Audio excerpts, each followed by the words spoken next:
Keren banget jenggotnya, Dok. Waktu di Zoominar Keto Fitness sebelumnya, aku waktu itu lagi berhalangan kalau nggak salah ya, Dokter Yusuf ya. Iya, iya, iya. Sekarang bertemu lagi. Dok, boleh dong sharing sedikit untuk teman-teman juga yang baru mulai KF ataupun yang sudah KF. Apakah Dokter Yusuf ini selain KF Warriors itu udah dari kapan sih mulai jadi KF Warrior itu, Dok? Oh, dari 2019 Januari. Januari 2019. Dulu kenapa tuh, Dok? Boleh tahu ceritanya mengenal KF itu dari mana, karena apa gitu? Kalau kenal kan dari orang tua sama mertua itu udah duluan. Ya, habis itu kan juga sayanya dulu kan ini ya, besar banget, 100 lebih lah nyampe. Oh, sempat 100 lebih, Dok? Sempat 100 lebih? Mulai itu 102. 102. Ini fotonya ada di background aku ya. Coba dilihat. 102 ya, Dok? Gulanya? Oh, nggak tahu ya, asumsinya sih normal. Cuman kan yang kita nggak banyak ngecek-ngecek sendiri waktu itu. Waktu pertama mulai KF usia berapa, Dok? Berarti 30 ya, 30. Berarti sekarang baru 31 ya. Masya Allah, aku manggilnya Dek Dokter deh. Oke, Dok. Boleh sharing, ada yang mau dibuka slide-nya? Silakan. Kita tunggu dari Dokter Yusuf, spesialis ortopedi ya, Dok? Dan KF Warriors. Sekarang lagi di Jakarta ya, Dok? Iya, memang di Jakarta. Iya. Itu di belakangnya sudah ada background tulang. Oke, udah kelihatan ya. Oke, silakan. Lanjut langsung, Dok. Oke, makasih. Oke, assalamualaikum warahmatullahi wabarakatuh. Selamat pagi semua. KF Warrior. Keto Fitness Warrior juga ya. Nah, itu buat sekarang saya agak mendadak nih judulnya ditembak sama Coach Ebi. Untuk ikut bantu lagi ya, Coach ya. Iya, siap. Ini keren, ini topik yang keren kan, karena penting juga nih. Iya, jadi ya jadi untuk saat ini kita bahas sedikit tentang otot ya. Mungkin nanti akan banyak gambar-gambar karena kita nanti akan bicara dari mencoba menggali gitu dari segi lebih basic, mungkin lebih lebih basic science mungkin kalau saya bilang. Jadi mungkin praktikalnya nanti kalau ada yang ini mungkin tanya jawab aja. Jadi kita mulai ya. Iya. Oke, yang pertama ini buat nice to know. Jadi karena kita bicara otot, kita harus tahu dulu jadi jenis-jenisnya. Yang pertama dari klasifikasinya yang lazim itu ada 3. Polos itu yang ada di membentuk dinding usus, banyak kan seperti itu, atau organ dalam. Ya, dia karakteristiknya itu polos. Polos ini secara ininya dilihat dari mikroskopiknya. Kemudian juga dia itu involuntar, bisa dikendalikan. Jadi nggak bisa dikendalikan sama pikiran kita, sama badan. Maksud sama otak secara sadar. Jadi ya dia kerjanya ya kerja sendiri, otomatis dikendalikan oleh bermacam-macam sinyal gitu yang ada di dalam tubuh. Sama kayak otot jantung, nggak bisa dikendalikan, nah tapi dia bentuknya itu tidak. Kita bilangnya itu berlurik-lurik. Nah, yang menarik itu adalah otot rangka main course kita saat ini, yaitu kita bilang juga skeletal muscle ya. Dia membentuk sekitar 40% dari berat badan. Kemudian ya bentuknya lurik, dan ini yang paling penting volunteer. Nah, ini ya sedikit banyak alasannya kenapa kalau misalkan mau melatih otot skeletal muscle ini, ya kita nggak bisa involunteer, harus volunteer, harus digerakkan gitu. Ya ini salah satunya, nggak bisa cuman mager-mager doang terus ngarep ototnya besar kayak Coach Ebi gitu ya, itu mimpi siang bolong nggak bisa. Gitu. Oke, nah ini yang tadi saya bilang, kita akan kita coba bahas sedikit ini. Otot itu ya kita sama-sama tahu, ini contohnya otot bicep yang jadi contohnya yang ada di lengan. Jadi kalau dilihat itu makin kecil dari B ke C, habis itu kemudian gini muscle fiber, kemudian dalamnya itu banyak ya seperti ini. Seperti lebih kecil lagi myofibril, myofibril di zoom lagi, nah seperti inilah. Nah, ya, ini ada yang bilang ZDIS, A-band, E-band. Kita lanjut sedikit. Nah, ini lanjutannya lebih detail lagi. Jadi bentuk otot kita dari segi terkecilnya itu kurang lebih seperti ini. Jadi satu unit fungsional dari sel otot itu disebutnya ini sarkomer.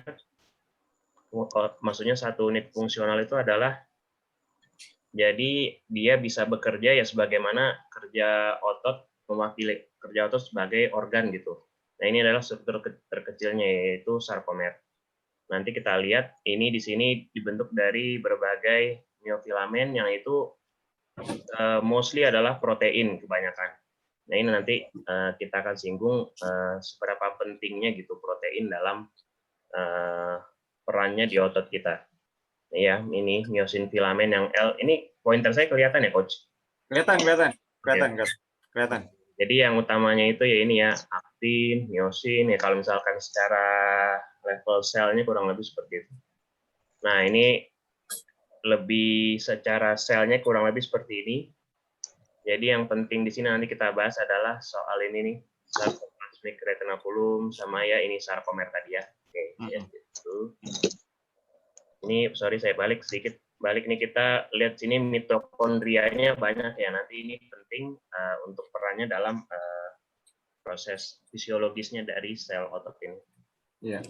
Nah ini jadi sel otot itu kan dia kalau dilihat ini seperti pita yang bertaut seperti ini ya. Nah jadi kalau misalkan dia itu bekerja, kalau kontraksi itu kita bayangin kontraksi itu dia memendek. Jadi misal ini kelihatan jadi saya ya dari video. Jadi kalau misalkan awal seperti ini, kalau misalkan dia berkontraksi itu, misalkan angkat barbel ya, biceps curl. Nah, jadi dia jadi seperti ini ininya. Nah, jadi rapat begini. Antar protein itu, myosin dengan aktin itu. Kalau misalkan lepas ya dia lepas seperti ini gitu. Nah, gimana caranya bisa sampai ke sana prosesnya? Nah, ini prosesnya itu jadi apa namanya myosin ini dia berikatan dengan aktin. Nah, gimana cara dia supaya berikatan? Nah, ini butuh beberapa hal penting, yaitu ion-ion yang ada dalam badan dan sebuah potensial aksi untuk memulai semua proses ini. Nah, jadi kalau misalkan ionnya itu yang dibutuhkan, nah salah satunya adalah kalsium ya dengan natrium. Nah, itu nanti juga meng-highlight kenapa pentingnya garam. Kan coach sering banget ya kita juga diskusi di grup itu sering banget bahas soal pentingnya garam, terutama dalam perannya itu untuk muscle otot-otot ini. Nah, ini dari kita melihat dari level ini ya kita jadinya paham kenapa dia jadi penting banget gitu.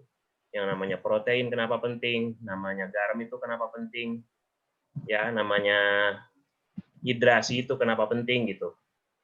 Jadi dari sini kita bisa dapat gambaran. Oke, ini kurang lebih secara struktur seperti ini.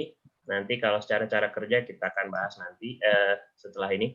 Nah, ini yang nice to know juga. Jadi dari tipe otot rangka itu, atau skeletal muscle itu ada dua.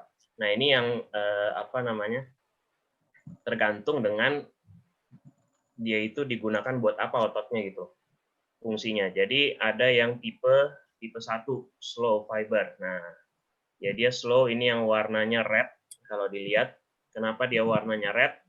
Jadi karena kalau hemoglobin udah pada tahu ya, hemoglobin kan ada di sel darah merah, gunanya untuk mengikat oksigen. Ternyata otot itu dia juga punya namanya mioglobin. Fungsinya juga sama, kita lihat sini dia mengambil oksigen yang nanti digunakan untuk transport oksigen ke dalam mitokondria dari sel otot itu. Nah, jadi kalau misalkan dia itu mioglobinnya banyak, otomatis si otot itu warnanya dia akan merah. Nah, fungsinya apa? Dia slow itu karena dia ini tahan lama gitu. Nanti ada tabelnya lagi. Dia itu tahan lama.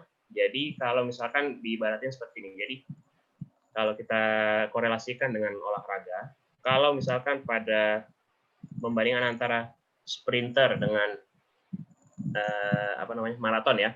Atlet maraton itu bisa dibilang atlet maraton itu dia ototnya itu kaya akan tipe 1 dari otot rangka ini, tipe 1. Betul. Rate-nya itu banyak. Sedangkan kalau misalkan kayak yang olahraganya itu sprinter yang butuh explosion, butuh ledakan energi, nah itu dia itu akan banyak di white muscle. Nah ini. Iya, betul.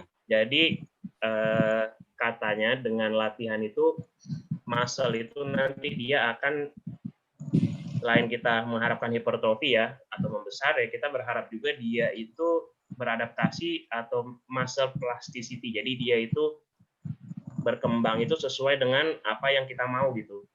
Jadi kalau misalkan maraton itu dia akan ya ini developnya yang red muscle yang 1. Kalau misalkan yang sprinter dia akan developnya yang ini. Nah itu nanti juga akan mengaruh pada yang kita lihat itu kan beda ya, beda bentukannya antara yang sprinter dengan yang maraton, kurang lebih seperti itu. Atau cabang olahraga lain yang berbeda. Oke. Nah ini juga sedikit perbedaannya ya. Ada juga yang ini lebih detail, tipe 2 itu ada 2A, 2X, saya nggak akan bahas terlalu dalam. Nah tapi yang penting di sini kita lihat adalah nih saya mau highlight sini. Jadi metabolic karakteristik ya, karena kita kan ini ya KF ini kan sangat membahas metabolik ini sangat dalam gitu. Jadi ini hanya highlight sedikit aja. Jadi kalau misalkan yang tipe 1 itu kenapa dia bisa tahan lama, nggak cepet capek gitu kurang lebih ototnya ya karena dia ini high oxidative fatigue resistant. Nah, tapi memang outputnya ya dia weak. Tapi kalau misalkan butuh ledakan-ledakan tenaga ya berarti yang tipe 2. Tipe 2 itu sifatnya apa? Glikolitik. Nah, ini makanya kenapa yang masih debatable ya coach ya. Kalau misalkan butuh untuk angkat beban itu, oh lu butuh gula. Nah ini, ya betul. Mungkin salah satu debatable-nya di situ. Tapi ya, glikogennya kepake di situ. Iya, jadi itu kenapa coach berusaha membuktikan ya, maksudnya tanpa ada itu pun ya sebenarnya bisa gitu. Jadi cukup dengan gula yang dihasilkan oleh badan sendiri. Memang kalau kita lihat di buku pelajaran fisiologi, biokim, jadi membahas antara metabolisme gula mungkin kemudian dengan lipid dan segala macam itu di 2 bab terpisah. Nah, gimana caranya? Yaitulah yang Mas Tio itu berhasil dapat korelasinya itu, nah, dan dengan korelasinya itu jadinya basis basicnya kita itu kuat banget ya karena itu. Oke. Ya, kita lihat di sini kalau dia itu endurance-nya high ya, tipe 1, tipe 2 itu endurance-nya low, capek-capek. Tapi ya kuat output-nya. Oke, nah ini raise hand nanti aja coach, apa gimana? Om Rega mau ditanya apa? Nggak apa-apa, Om. Nggak apa, coba kita ini aja. Om Rega mau nanya? Mau ditanya Om Rega atau kepencet? Om Rega mau nanya apa kepencet? Oke, saya lanjut dulu ya coach. Lanjut dulu. Oke, jadi kalau salah pencet. Mungkin ya, ngetes tombol. Nah, jadi kalau untuk sumber energi otot itu sebenarnya nggak sesimpel kayak cuman glukosa saja, kemudian dengan atau fat gitu pilihannya buat yang sudah fat adapted.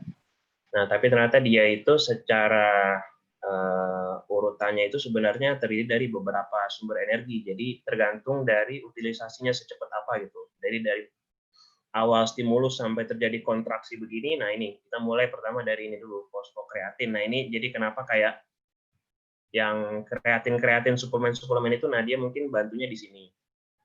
Kemudian kalau untuk yang kedua, urutan keduanya adalah glikolisis.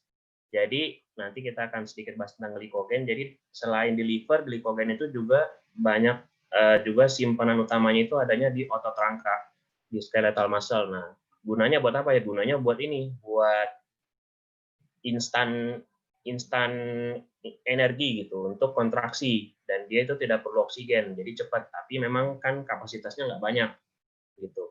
Nah, nanti kalau dia udah selesai, nah ini yang berlangsung adalah metabolisme dari oksidatif. Nah, ini urut kacang sifatnya. Glukosa, nanti kalau misalkan glukosanya udah habis yang bisa di-spare, nah baru menggunakan fat.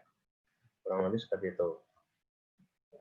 Nah, ini kita lihat. Jadi kalau dari awalnya kita lihat yang di gambar kiri dulu. Nah, jadi semuanya itu dimulai kalau kontraksi otot itu butuh semuanya itu dari saraf semuanya. Jadi saraf itu yang ngatur, otak itu yang ngatur untuk, oh saya mau kontraksikan otot bicep. Nah, jadi dikirimlah neurotransmitternya. Kemudian neurotransmitter itu ya dia sini berikatan bla bla segala macam, sehingga ya ini tadinya dia netral potensial aksinya, sehingga ionnya jadi teraktivasi, kemudian ya semua prosesnya ini bisa dimulai. Jadi dengan itu, nah ini penggunaan substratnya ya. Jadi kalau kita lihat sini jalurnya ini glukosa, di sini ada GLUT4. Nah, nanti kita akan singgung sedikit soal GLUT4 kaitannya dengan insulin, kemudian juga fatty acid. Nah, ini di sini pemakaiannya. Ini ya kurang lebih seperti itu. Jadi ini gambaran besarnya. Oke, kemudian ini tadi hubungan saraf dan otot ya kurang lebih seperti ini. Jadi setiap otot itu pasti dipersarafi oleh saraf gitu, suatu saraf gitu. Nah ini kenapa yang mendasari sebuah teori yaitu mind muscle connection itu. Nah ini di sini gitu. Jadi pentingnya karena otot itu kalau skeletal muscle itu nggak mungkin gerak kalau nggak disuruh gerak gitu. Jadi dia harus diatur oleh saraf gitu. Jadi kenapa beberapa penyakit kayak misalkan yang ada gangguan di saraf itu ototnya otomatis ya satu tidak bisa dikendalikan, yang kedua ototnya itu nanti jadi mengecil. Nah, itu penjelasannya kurang lebih di situ. Nah, ini juga detail apa yang ada di neurotransmitter junction ini ya, neuromuscular motor end plate kalau kita bilangnya ini. Jadi motor end plate itu adalah nervus yang dia itu nempel dengan otot ya, motor end plate. Jadi ini neurotransmitternya itu ya ini asetilkolin, bla bla bla bla bla masuk. Nah itu, nah ini di sini tadi kita udah tahu ya namanya sarkomer, satu fungsional itu yang siap untuk berkontraksi kalau misalkan masuk impuls. Oke.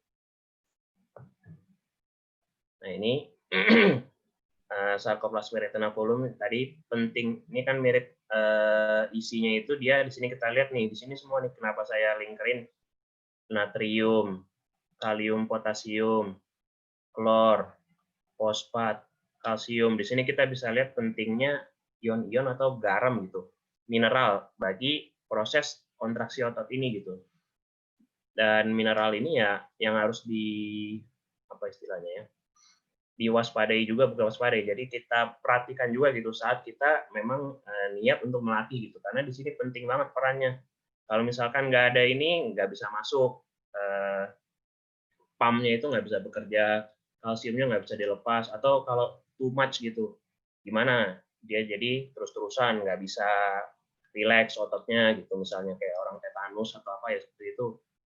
Nah, jadi kita lihat di sini sentralnya peran dari mineral-mineral yang digunakan. Jadi kurang lebih dari stimulus dari saraf di atasnya ini, ya, di sininya jadi ada potensial aksi, kemudian masuk ion kalsium, ini simpanan kalsiumnya dibuka, kemudian keluar ke sini, dan beraksi di komponen protein ini, ya, aktin miosin. Nah, ini menghasilkan kontraksi otot. Ya, ini tadi ya, sama sih kurang lebih. Dan intinya ini butuh ATP. ATP udah sama-sama tahu buat apa kita ya. ATP itu digunakannya untuk energi. Ya, ini mata uang dari energinya di dalam badan nih ATP. Kalau butuh ATP dari mana ya itu disediakan mata uangnya itu. Nah, sekarang kita tadi udah singgung soal glikogen ya. Jadi glikogen ini apa sih sebenarnya? Kalau ini ada potongan cross sectional kurang lebih seperti ini. Jadi kalau glikogen ini di sininya adalah gugus proteinnya ya. Dan sekitarnya ini bisa tebak nggak ini apa? Yang banyak ini. Ini semuanya adalah gula. Jadi glukosa yang terikat di molekul dari glikogen itu. Jadi glikogen itu adalah dia polisakarida ya. Polisakarida kan artinya kumpulan dari banyak sakarid, dari banyak gula gitu. Nah ini banyak. Jadi satu molekul glikogen ini aja isinya pun glukosanya itu banyak banget. gitu. Jadi ya memang ini dibilang sebagai cadangan energi di badan, tapi dia sifatnya itu menyimpan glukosa, ya. Utamanya itu di liver 100 gram dan skeletal muscle dia ada sekitar 400 gram. Ini hitungan gram-gramnya itu berdasarkan hitungan orang berat 70 kilo ya. Jadi kurang lebih seperti itu. Jadi ini ya memang fisiologi normalnya ini ada itu glikogen ini, ya.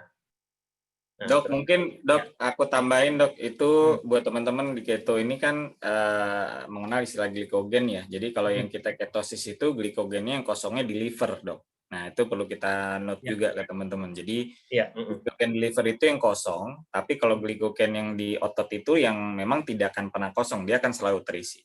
Nah jadi kalau yang membuat kita ketosis itu adalah glikogen yang ada di liver begitu kosong karena kita udah puasa, udah ya fasting terutama, nah itu akan nongol ketonnya di situ. Makasih ya coach, tadi saya baru mau ngomong udah ditambahin. Takut ketinggalan dok.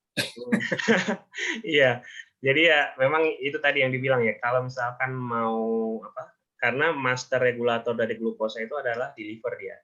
Jadi kalau misalkan di livernya itu udah kosong, jadi yang ini tidak akan dipakai untuk meregulasi gula di dalam darah gitu. Jadi patokannya di dalam liver itu, gitu. Ya kan sel itu kan nggak ada otaknya ya, dia cuman kerja gitu aja. Oke.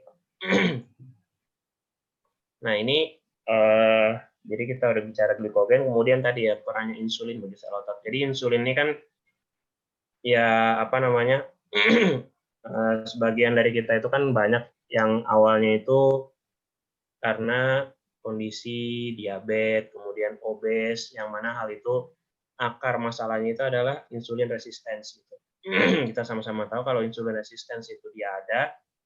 Jadi yang tadi kita udah bicara soal kulkas atau cadangan energi yang sedemikian besar itu tidak bisa diutilisasi, nggak bisa dipakai gitu.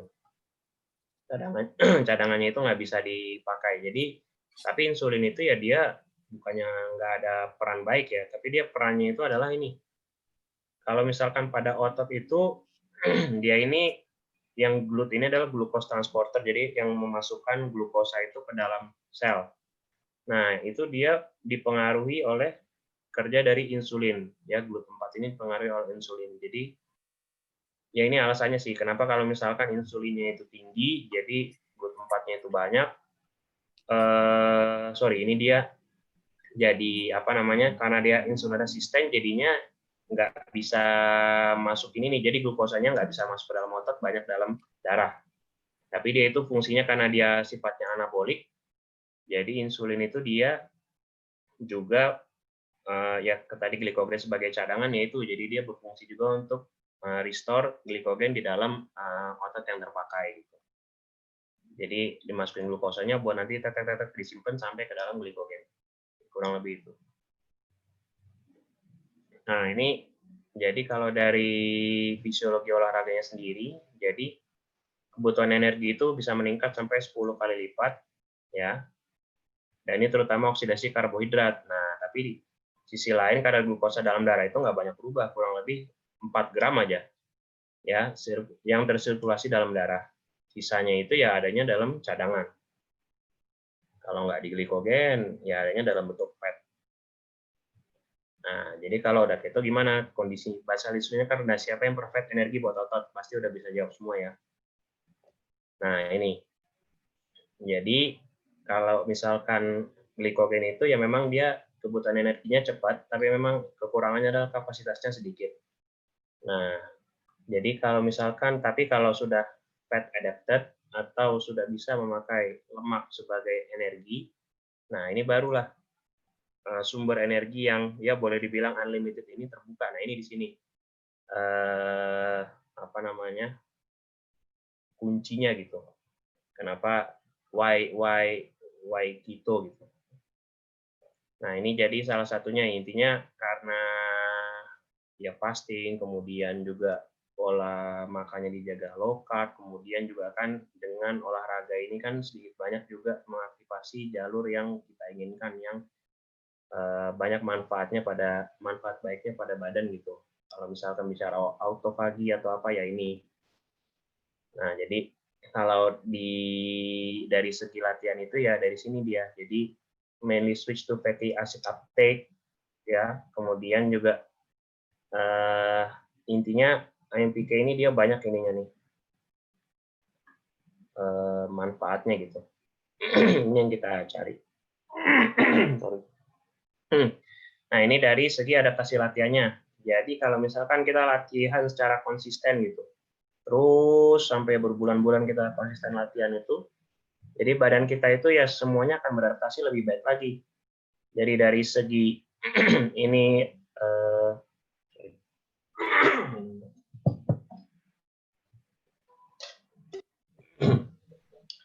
nah dari segi ini mRNA ini messenger RNA yang banyak digunakan dalam transkripsi genetik ya. Nah ini dia ini akan meningkat gitu. Jadi kalau secara latihan terus dia akan meningkat, ya nanti gunanya adalah ya pembentukan sel-sel untuk hipertrofi otot nanti pada akhirnya. Kemudian endpoint yang kita mau kan itu pembentukan otot yang semakin kuat, perbaikan kondisi dari badan yang lebih baik gitu. Kemudian juga itu pun didukung dengan ini protein konten yang ada dalam badan kita atau sel kita itu juga meningkat dengan fungsi enzim yang semakin efisien gitu. Dan pada akhirnya itu akan apa? Pada akhirnya itu akan ini berpengaruh pada exercise performance yang meningkat, dan dengan itu juga adalah whole muscle metabolism yang juga meningkat. Jadi semakin efisien badannya dan semakin kuat gitu. Nah ini kalau misalkan latihan itu dilakukan secara konsisten terus menerus gitu. Nah ini pentingnya Coach Ebi selalu bilang konsisten ya Coach ya. Nah ini di sini poinnya. Nah ini kalau kita bicara sedikit tadi kan ya, kalau untuk otot itu dia butuh dikasih apa sih untuk dibangun ya. Jadi kita udah bicara sedikit soal latihannya, kemudian ya gimana caranya kita membangun otot itu lagi. Nah ini pentingnya adalah protein sebagai building block ya. Yang membangun otot itu adalah protein. Dan ya nggak diragukan lagi kalau sumber terbaiknya itu adalah hewani, karena dan bahkan hewan ini kaya juga akan vitamin dan mineral gitu. Jadi kalau misalkan masih ada yang kekeh atau apa ya, bisa kok dapat dari tumbuhan apa segala macam ya, tapi argumen kita kurang lebih sih seperti ini. Ya. Kemudian juga selain protein, tadi kita sudah singgung pentingnya mineral ya, garam, kalsium dan lain-lain. Dan ini kalau boleh saya highlight, jadi yang penting untuk di protein mineral ini bukan cuma untuk membangun otot gitu, tapi yang tempat otot itu melekat yaitu tulang juga sama sebenarnya. Jadi yang penting bagi pembangunan otot itu ya kan biasanya kita lazimnya itu cuman ya jujur ini saya harus mengaku dosa juga. Jadi kalau misalkan kalsium aja, jadi kita kasihnya kalsium aja untuk pembentukan tulang gitu. Kalsium sama vitamin D gitu. Tapi kita lupa, kadang kita lupa gitu bahwa kalau misalkan untuk kekuatan tulang yang kuat itu juga butuh protein yang baik gitu, protein dengan sumber yang baik. Nah, cuman kan paradoksnya adalah semakin nambah usianya seseorang, dia itu akan semakin takut makan sumber hewani gitu. Nah ini kan paradoks yang apa ya, yang justru malah makin ya kalau takut osteoporosis, takut apa ya, malah makin kropos gitu, karena building block bagi tulang, bagi otot itu nggak dikonsumsi, kita cuman supply dengan kalsium. Jadi butuh protein, butuh mineral, kita provide cuman mineralnya doang gitu. Itu pun juga nggak lengkap karena takut garam juga. Nah ini kan jadi apa ya? Jadi susah gitu. Kita mau ya gimana kita mau otot dan tulang yang sehat gitu di usia nanti, tapi sedangkan dua yang vital ini kita nggak provide. Gitu. Ya ini buat pemikiran. Kemudian ya sumber energi ya penting ya ini apa namanya ini saya mention aja ya, sumber energinya ada ya bisa glukosa, bisa dari lemak gitu. Makanya kalau misalkan kita apa namanya bicara soal sumber energi itu ya tetap kalau misalkan di dunia sport apa olahraga itu tetap setelah protein itu terpenuhi dan itu tinggal ya pilih aja maunya masih mau makan glukosa, sumber glukosa, atau misalkan lebih prefer ke arah asam lemak gitu. Karena memang masih seperti itu. Jadi bukannya asam lemak doang yang paling bagus sumbernya, enggak, untuk itu masih ya ini debatable lah gitu. Nah, ini kita bicara sedikit tentang mekanisme hipertrofi otot. Jadi gimana sih otot itu bisa hipertrofi? Nah, jadi kita tadi udah singgung soal miofilamen, jadi filamen-filamen otot dengan isinya itu aktin dan miosin. Nah, jadi kalau misalkan bisa terjadi hipertrofi itu adalah dengan penambahan jumlah dari filamen aktin dan miosin. Nah, ini yang membuat otot itu semakin besar. Kemudian yang lain adalah dibilang dengan penambahan sarkomer. Ingat, sarkomer tadi adalah satu unit fungsional dari otot, satu unit fungsional terkecil dari sebuah otot. Nah, inilah sarkomer. Jadi dengan ini ototnya di stres saat latihan beban. Jadi range of motion-nya penuh ya. Itu mungkin nanti coach bisa lebih menambahkan detail. Kemudian yang ini adalah sel satelit. Nah, ini jadi sel satelitnya ini yang mengambil alih untuk merecovery dari sel otot yang mengalami injury, atau bisa dikatakan sel satelitnya adalah stem cell dari skeletal muscle gitu. Pada paham nggak ya stem cell ini? Stem cell ini ya kurang lebih kayak sel apa ya kalau dibilang sel dasar gitu, sel dasar yang nanti kalau dia itu bakal berubah menjadi sel ototnya yang sel otot lagi gitu, harapannya gitu, dengan jumlah yang lebih banyak, lebih kuat sesuai dengan impuls yang diberikan gitu, stimulus yang diberikan. Nah, mekanisme lain adalah hiperplasia otot. Jadi bedanya hipertrofi itu kan misalkan nih ototnya bulat gini awalnya, dia jadi segini. Nah, ini adalah hipertrofi otot. Tapi kalau hiperplasia dari satu, jadi dia nambah selnya, kurang lebih itu. Tapi ini lebih jarang. Nah, ini kalau kita lihat di sini adalah SC itu sel satelit ya. Jadi sel satelit itu ya dia ya inilah, kan dia stem cell. Ya ini terus kemudian aktivasi bla bla bla segala macam akhirnya jadi miosit. Nah, miosit itu sel otot. Gitu. Nah, ini juga sama. Jadi injured muscle ini akan bisa terjadi macam-macam ya. Bisa karena trauma, bisa karena penyakit, bisa karena ya latihan itu sedikit banyak bisa dibilang adalah injured muscle juga. Jadi muscle injury juga tapi dalam segi yang terkontrol gitu. Hormesis sering dibilangnya gitu. Jadi kalau misalkan injured-nya itu diatur sedemikian rupa, kemudian ini mulailah satellite cell-nya teraktivasi, kemudian bla bla bla bla segala macam akhirnya sampai menjadi fiber atau serat-serat otot gitu. Nah, ini yang menarik di sini adalah kalau misalkan inflamasinya itu terus-terusan, nah ini kita udah keyword yang kita cukup ngeh gitu. Jadi kalau misalkan terjadi chronic inflammation, persistent atau chronic inflammation, nah ini yang terjadi adalah hal sebaliknya gitu. Jadi memang musuhnya otot itu adalah kalau kita bilang itu terjadi fibrosis. Fibrosis itu atau jadi recovery-nya bukan jadi otot lagi, tapi jadi jaringan parut, jaringan ikat gitu. Itu mengakibatkan ototnya itu jadi misalkan satu memendek, yang kedua tidak bisa gerak maksimal gitu. Misalkan tadinya segini bisa lurusin bahu siku, kemudian hanya bisa segini aja panjang lurusnya karena fibrosis dari otot bicep misalnya atau otot tricep gitu. Ini yang kita nggak mau. Nah, ini kata kuncinya untuk hipertrofi itu kan pasti dibilangin adalah progressive overload. Oke, progressive overload ini kan sebelum sampai ke penambahan dari yang saya sebutkan di sini, yang penting itu adalah perfect form dari suatu gerakan. Nanti coach pasti bisa menambahkan ini, ya. Tapi ya sebenarnya banyak gitu. Progressive overload itu bukan cuma nambah repetisi, nambah beban, nambah set, tapi kita bisa dari sini banyak gitu. Range variabelnya gitu. Jadi variabelnya banyak yang bisa dimodifikasi supaya ya progressive overload. Nah, itu kan yang kita mau. Nah, di sisi lain tadi kita bicara hipertrofi, ya ada sisi lainnya adalah atrofi. Ya, atrofi atau sekarang kalau nggak atrofi adalah regenerasi otot yang buruk. Ya ini mager. Nah, ini ini musuhnya banget nih, ya. Ya ini adalah penyebab atrofi, kemudian sakit atau kondisi lain.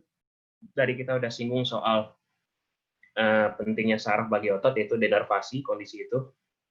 Jadi kalau terjadi denervasi itu ya impuls sarafnya nggak ada, ototnya otomatis kecil gitu. Nah, kalau itu sih udah, ya itu bukan kejadian, ya nggak bisa diapa-apain lagi kalau itu. Mau dilatih kayak apa juga, yang gerak juga nggak bisa. Nah, kemudian ini nih yang bisa menjadi pertimbangan juga kenapa kita harus bersyukur kita udah tahu dan menjalankan lifestyle yang sangat anti-inflamasi kalau dibilang. Jadi ya ini ada nih penelitian nih di tikus. Jadi pada skeletal muscle dibikin cedera pada ininya, ototnya, kemudian dilihat regenerasinya pada tikus yang ya sehat-sehat aja ya, itu regenerasinya ya balik lagi gitu. Tapi sedangkan yang mempunyai obesitas dan diabetes, nah itu wah regenerasinya nggak bagus. Akhirnya apa? Ototnya atrofi, mengecil. Nah itu, jadi ya apa namanya? Ini boleh juga nih buat ini nih tikus obesitas, tikus diabetes ternyata nggak bagus penyembuhan ototnya. Gitu.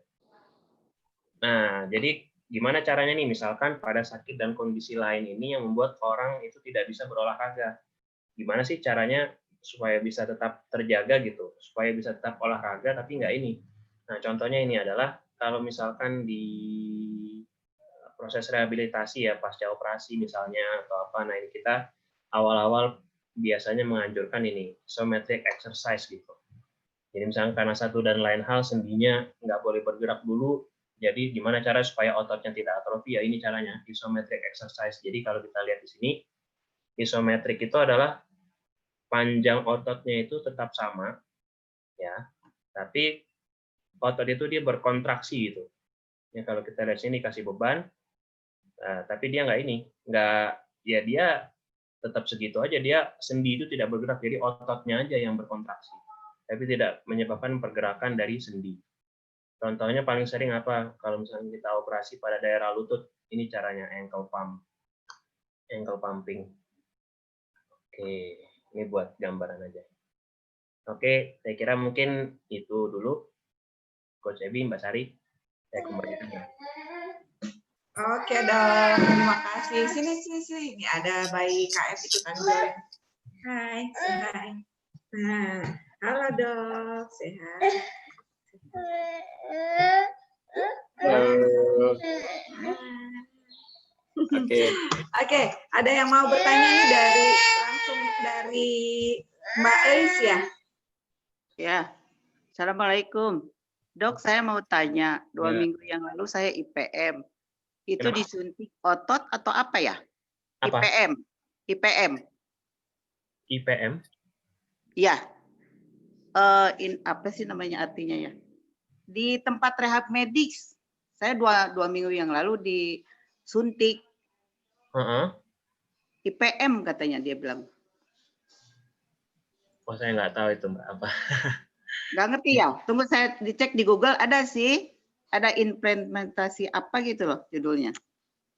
IPM ya? Iya, India Papa Mary M. IPM berarti IPM. IPM. Ada Oh, sih sebentar dari Google. itu ya, Ada apa suntik nyeri ya? Iya, suntik nyeri. Apakah itu di otot atau bukan ya, Dok? Bukan sih, biasanya itu yang disuntiknya itu sarafnya itu, karena kan ya ini kan asalnya itu kan nyeri ya pasiennya itu biasanya. Iya, nyeri berkepanjangan betul. Ya itu tadi kan kita udah sama-sama tahu, jadi salah satu pain generator dari suatu otot atau sendi itu ya biasanya dari sarafnya. Jadi yang disuntik itu tujuannya adalah sarafnya, saraf sensoriknya ya terutama. Jadi supaya rasa sakitnya itu hilang. Nah, biasanya itu. Iya. Otot ya, Dok? Lebih ke sarafnya, saraf yang disuntik itu. Kan sebenarnya kalau secara anatominya saraf itu kan ada di dalam otot ya. Jadi ya benar juga sih kalau dibilang suntik otot gitu. Tapi targetnya sebenarnya sarafnya gitu.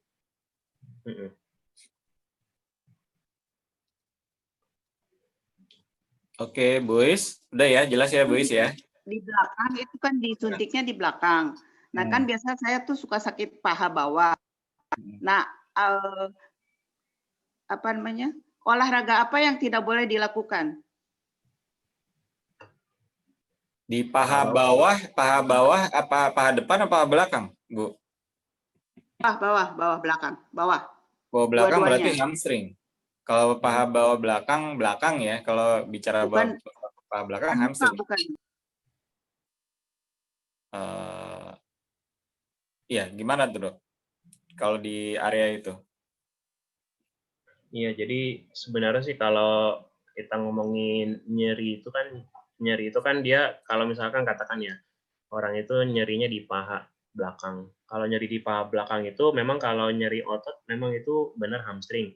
Tapi kalau misalkan salah satunya itu hamstring. Tapi kalau untuk kita udah bicara soal nyeri, nah nyeri ini unik karena nyeri itu belum tentu asalnya itu pain itu asalnya belum tentu dia di tempat yang kita bilang sakit gitu. Jadi ada namanya nyeri alih. Contohnya gini, misalkan kita nyerinya itu aslinya itu sakitnya itu ada di pinggang bawah sebenarnya. Ya itu yang orang sering bilang saraf kejepit lah gitu.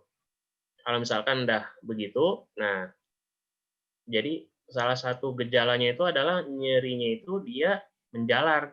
Jadi dari pinggang bawah sampai ke paha. Tapi yang sering dikeluhkan itu misalkan adalah saya nyeri di pahanya. Nah ini jadi kalau misalkan kita cuman treat dari pahanya doang kan nggak sembuh ya karena dia sumbernya itu aslinya adanya di tulang belakang. Nah kayak gitu. Jadi kalau udah bicara nyeri ini sih agak tricky sebenarnya. Tapi mungkin kalau dari segi latihan mungkin lebih simpel kali coach ya.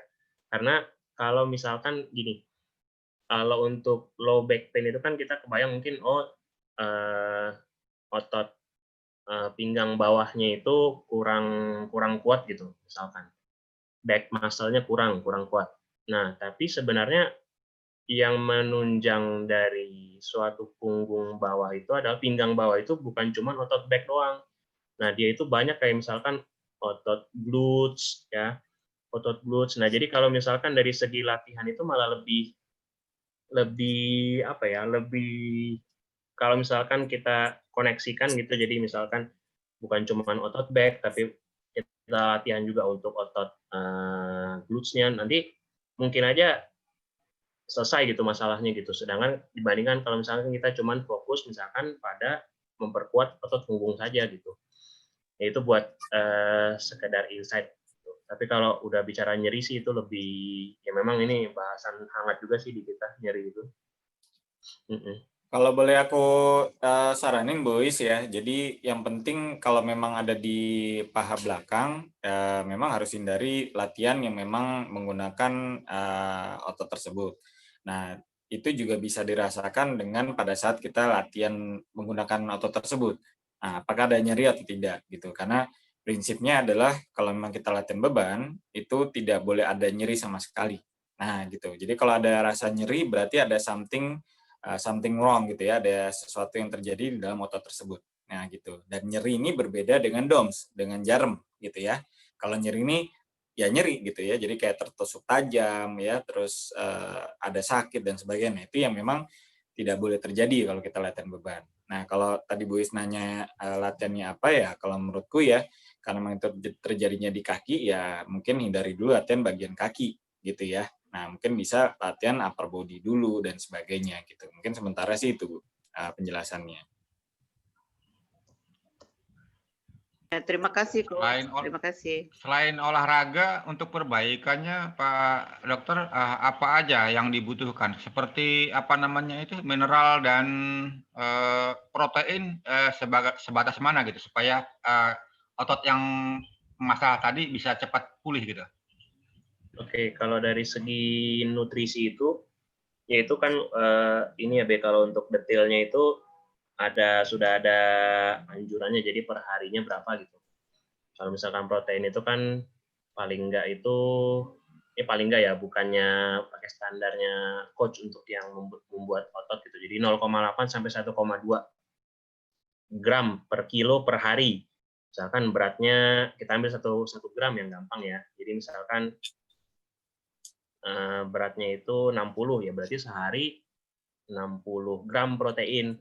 Nah, cuman yang harus diingat 60 gram protein itu bukan 60 gram daging. Nah, itu. Ini konversi-konversi apa begininya ya nanti yang supaya nggak bingung gitu. Jadi nantinya 60 gram protein itu misalkan baru tercapai kalau makan daging 300 gram. Nah, itu. Atau misalkan telur makannya berapa tuh? Oh, telur 10 telur. Nah, 10 telur. 10 telur Kalau itu dapat tuh 60 gram misalkan gitu. Jadi konversinya gitu. Jadi bukan kok dikit banget makan dagingnya gitu karena salah ngitung gitu. Oh, saya cuma 60 gram kebutuhan proteinnya gitu. Jadi beda berat yang dimakan sama isinya itu berapa gram proteinnya itu beda. Jadi kalau untuk proteinnya begitu. Minimal 1 gram lah. Minimal 1 gram. Ya kalau kita ambil cut off yang lebih aman ya gitu. Sebenarnya Jadi sih rata-rata 1 gram per kilo ya? iya, tapi kalau memang ada ya karena aktivitasnya banyak atau memang niat mengembangkan otot ya untuk menunjang hipertrofinya itu memang nutrisinya itu ya butuh lebih intens ya, Coach ya. Makanya Iya. kan saya dulu pernah, ini saya taunya udah lama sih dari kecil, jadi aderai itu kalau misalkan tidak, mau tanding sama nggak tanding itu dia beda makannya, gitu. Saya dengarnya sih begitu. Benar gitu Coach ya, yang pernah ketemu langsung ya? Ya, memang pokoknya tergantung dari ini. Kalau bicara dalam hal, kalau Dere kan memang udah sebagai bodybuilder, nah itu lebih intens lagi ya hitungannya gitu ya. Nah, kalau kita bisa general ya itu tadi, kalau memang yang Dokter Yusuf bilang tadi 0,8 sampai 1,2 ya itu yang standar gitu kan. Yang kalau misalnya tidak latihan beban segala macam, nah gitu. Nah, kalau misalnya yang udah memang teman serius mau naikin massa otot, memang harus di atas itu gitu. Terus satu lagi terkait mineral. Nah, kalau untuk mineral, ini dia mungkin ini ya, apa namanya, kalau yang antara yang direkomendasikan hariannya dengan yang optimalnya itu mungkin agak beda ya. Karena misalkan ya garam itu kan hanya sedikit sekali gitu. Kalau misalkan yang dianjurkannya gitu. Padahal kalau untuk optimal itu mungkin jauh di atas itu perlunya. Misalkan ada yang bilang garam itu aja misalkan butuh sampai 15 gram misalnya sehari karena natriumnya butuh. Jadi dari 15 gram daging itu natriumnya dapat sekitar 6 gram gitu. Jadi ya. Nah, jadi kalau natrium memang sangat penting sekali, Dok. Itu tadi ada slide yang bagian natrium tuh kayaknya bagus tuh. Nah, jadi ini yang banyak teman-teman masih kurang paham ya. Maksudnya artinya garam ini apalagi pada saat kita latihan beban, ini harus benar-benar dikonsumsi gitu ya. Nah, kalau berapa banyaknya gini aja, makanya jangan terlalu asin tapi jangan terlalu tawar. Nah, udah gitu aja. Kalau kamu ukurnya gitu aja, karena nanti kan ada ukurannya beda-beda tuh. Nanti berapa banyak ya ini segala macam. Kalau aku ukurannya gitu aja, Dok. Nah, Tapi ya, itu kan lebih subjektif sebenarnya Coach. Tapi kalau kita bicara objektif itu, makanya saya pernah dengar juga itu ada ukurannya. dokter bule di luar itu dia bilang kalau patokan kita itu subjektif asin enggaknya itu ya kan tiap orang memang beda-beda, betul. Ya. Nah, yang kedua cenderungnya itu kurang katanya sih begitu. Iya. Nah, tapi intinya benar, Dok. Tadi yang di slide tadi, nah jadi fungsi natrium ini atau sodium ya dalam hal ini adalah yang pertama untuk kita sebagai elektrolit. Nah, tapi si garam ini itu fungsinya itu juga salah satunya adalah membantu memasukkan asam amino ke dalam sel otot. Nah, ini juga penting. Makanya kenapa kita harus menaikkan asupan garam dalam hal ini bukan hanya untuk mencukupi kebutuhan elektrolit kita, terutama sodium dalam hal ini ya, tapi adalah membantu si asam amino itu untuk masukin. Nah, itu fungsinya garam di situ.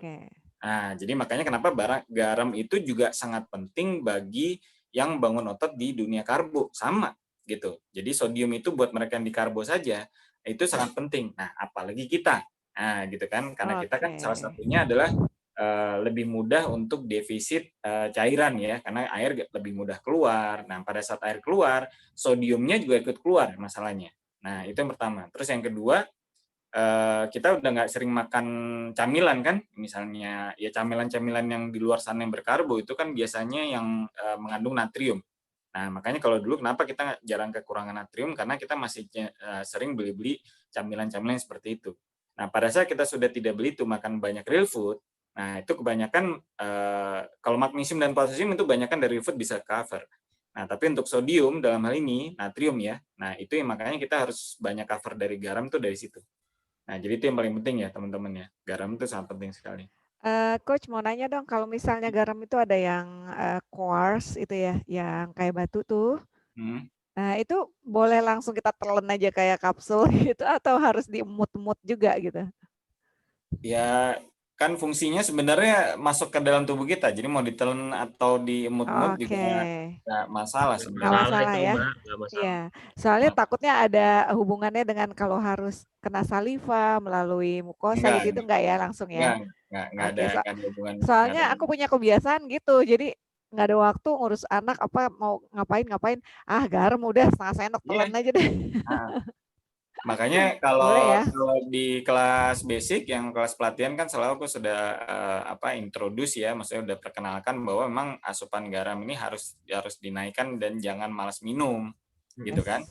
Nah, jadi dua hal sebenarnya, minum yang banyak, kemudian garamnya juga banyak gitu. Karena masih ada salah persepsi juga Mbak Dok, Mbak Sari sama Dokter.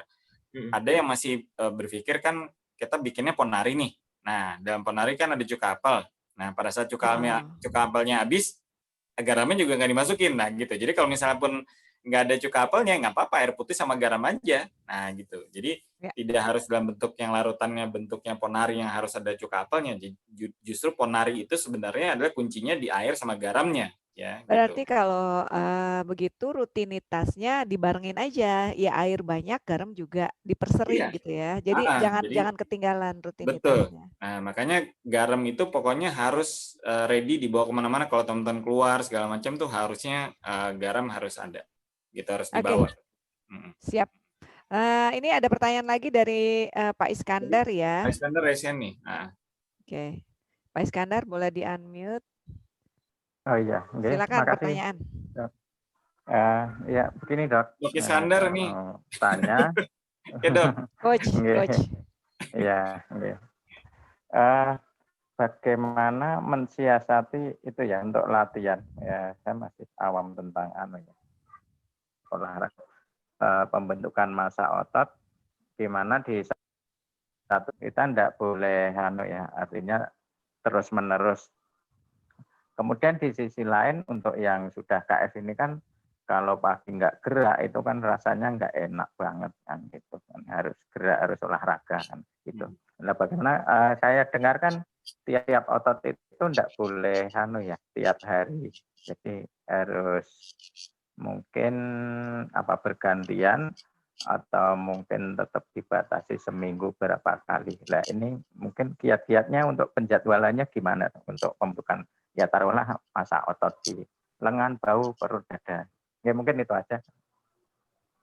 Oke, Dok Iskandar. Nah, jadi intinya sih gini dok, kalau bagi pemula, ya kalau bagi pemula itu cukup seminggu itu 3 kali seminggu udah cukup dulu. Nah, dalam waktu 3 kali seminggu mau latihan full body nggak ada masalah dok. Nah, kenapa? Karena ada jeda waktunya istirahat. Nah, jadi misalnya Senin, Rabu, Jumat. Nah, Senin, Rabu, Jumat mau seluruh tubuh atas sampai bawah mau dilatih sebenarnya tidak ada masalah. Karena Selasanya istirahat kan, jadi ada recovery-nya dok. Nanti Rebunya lagi mau full body lagi juga nggak ada masalah, gitu ya.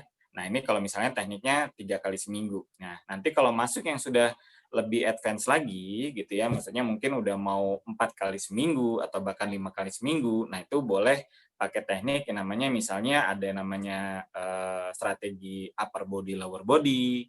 Ada lagi yang mungkin strateginya bisa latihan kaki sendiri, kemudian latihan push sama pull. Nah, gitu. Nah, itu tergantung bagaimana intensitasnya. Tapi kalau misalnya dalam waktu yang pertama pun di awal mau langsung di split gitu ya, itu juga nggak ada masalah dok. Gitu. Tapi untuk awal sebenarnya adalah kuncinya melatih konsistensi dulu gitu ya, melatih konsistensi dan ada rest day-nya. Nah, itu yang paling penting adalah rest day. Jadi misalnya ada warrior yang juga coach, saya udah pelatihan nih, bahkan sehari 2 kali. Kalau sehari 2 kali malah nanti terlalu fatigue ototnya. gitu. Recovery-nya juga nanti berat gitu. Terus yang kedua, kalaupun misalnya sehari 2 kali bahkan gitu kan, ya harus proteinnya gimana gitu kan, apa sudah tercover. Nah, jadi semuanya korelasi bagaimana dengan intensitasnya. Nah, tadi kalau misalnya Dok Iskandar nanya bagian mana tubuh, nah sebenarnya itu tadi. Jadi bisa full body workout atau di split. Yang split ini ada sistem upper body, lower body, bisa juga. Jadi upper body itu ya pokoknya latihan atas, ya bahu, dada, back gitu ya. Lower body yang khusus untuk kaki, glutes dan seterusnya. Nah, atau juga misalnya kalau udah lebih rutin lagi, misalnya mungkin seminggu 5 kali, ya itu bisa ya tadi mungkin latihan kaki sendiri, besoknya latihan bahu, besoknya latihan dada, ya dada push, ya kemudian latihan back, pull, gitu. Nah itu bisa juga seperti itu, Dok. Intinya adalah kunci utama adalah memang tidak melatih otot yang sama setiap hari. Nah, walaupun ada beberapa otot yang bisa dilatih tiap hari, otot kecil. Nah, gitu. Tapi baiknya untuk pemula seperti itu dulu, Dok. Gitu. Jadi membedakan supaya otot itu berkembang. Otot berkembang itu bukan pada saat dilatih, Dok. Nah, jadi masih banyak orang mungkin masih belum paham adalah otot berkembang pada saat justru malah lagi istirahat. Nah, gitu. Rest day itu justru malah membuat otot itu berkembang. Nah, gitu. Makanya kenapa kalau misalnya kayak aku nih, seminggu bisa 6 kali. Nah, kenapa 6 kali? Kenapa nggak digeber 7 kali? Nah, karena satu hari ada yang full rest, aku nggak ngapa-ngapain.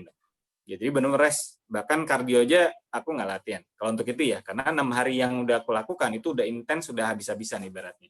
Tapi satu hari yang rest day-nya itu, yaitu membuat semua otot itu bisa recover semua. Nah, gitu contohnya. Mungkin gitu sih, Dok, penjelasannya. Oh ya, jadi ya bisa selang-seling ya mungkin hari Selang-seling. ini di gitu. Selang-seling. Ya. Tapi untuk yang bisa dilakukan tiap hari itu yang sama-sama Pak. Misalkan dulu Coach sudah pernah bilang plank itu bisa tiap hari. Plank tiap hari nggak ada Itu masalah. memang. Karena plank sifatnya itu kan dia melatih ketahanan ya. Nah, jadi melatih ketahanan. Jadi apalagi terutama di otot core. Nah, jadi kalau plank tiap hari menurutku nggak ada masalah gitu. Kalau untuk yang plank ya, gitu.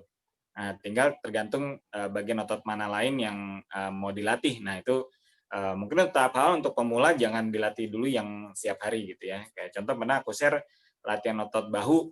Nah, bahu samping mau dilatih tiap hari bisa. Kenapa dulu aku otot bahu sampingku bisa cepat, dulu memang aku latih tiap hari. Gitu. Nah, karena ada yang recovery-nya dia 24 jam udah selesai.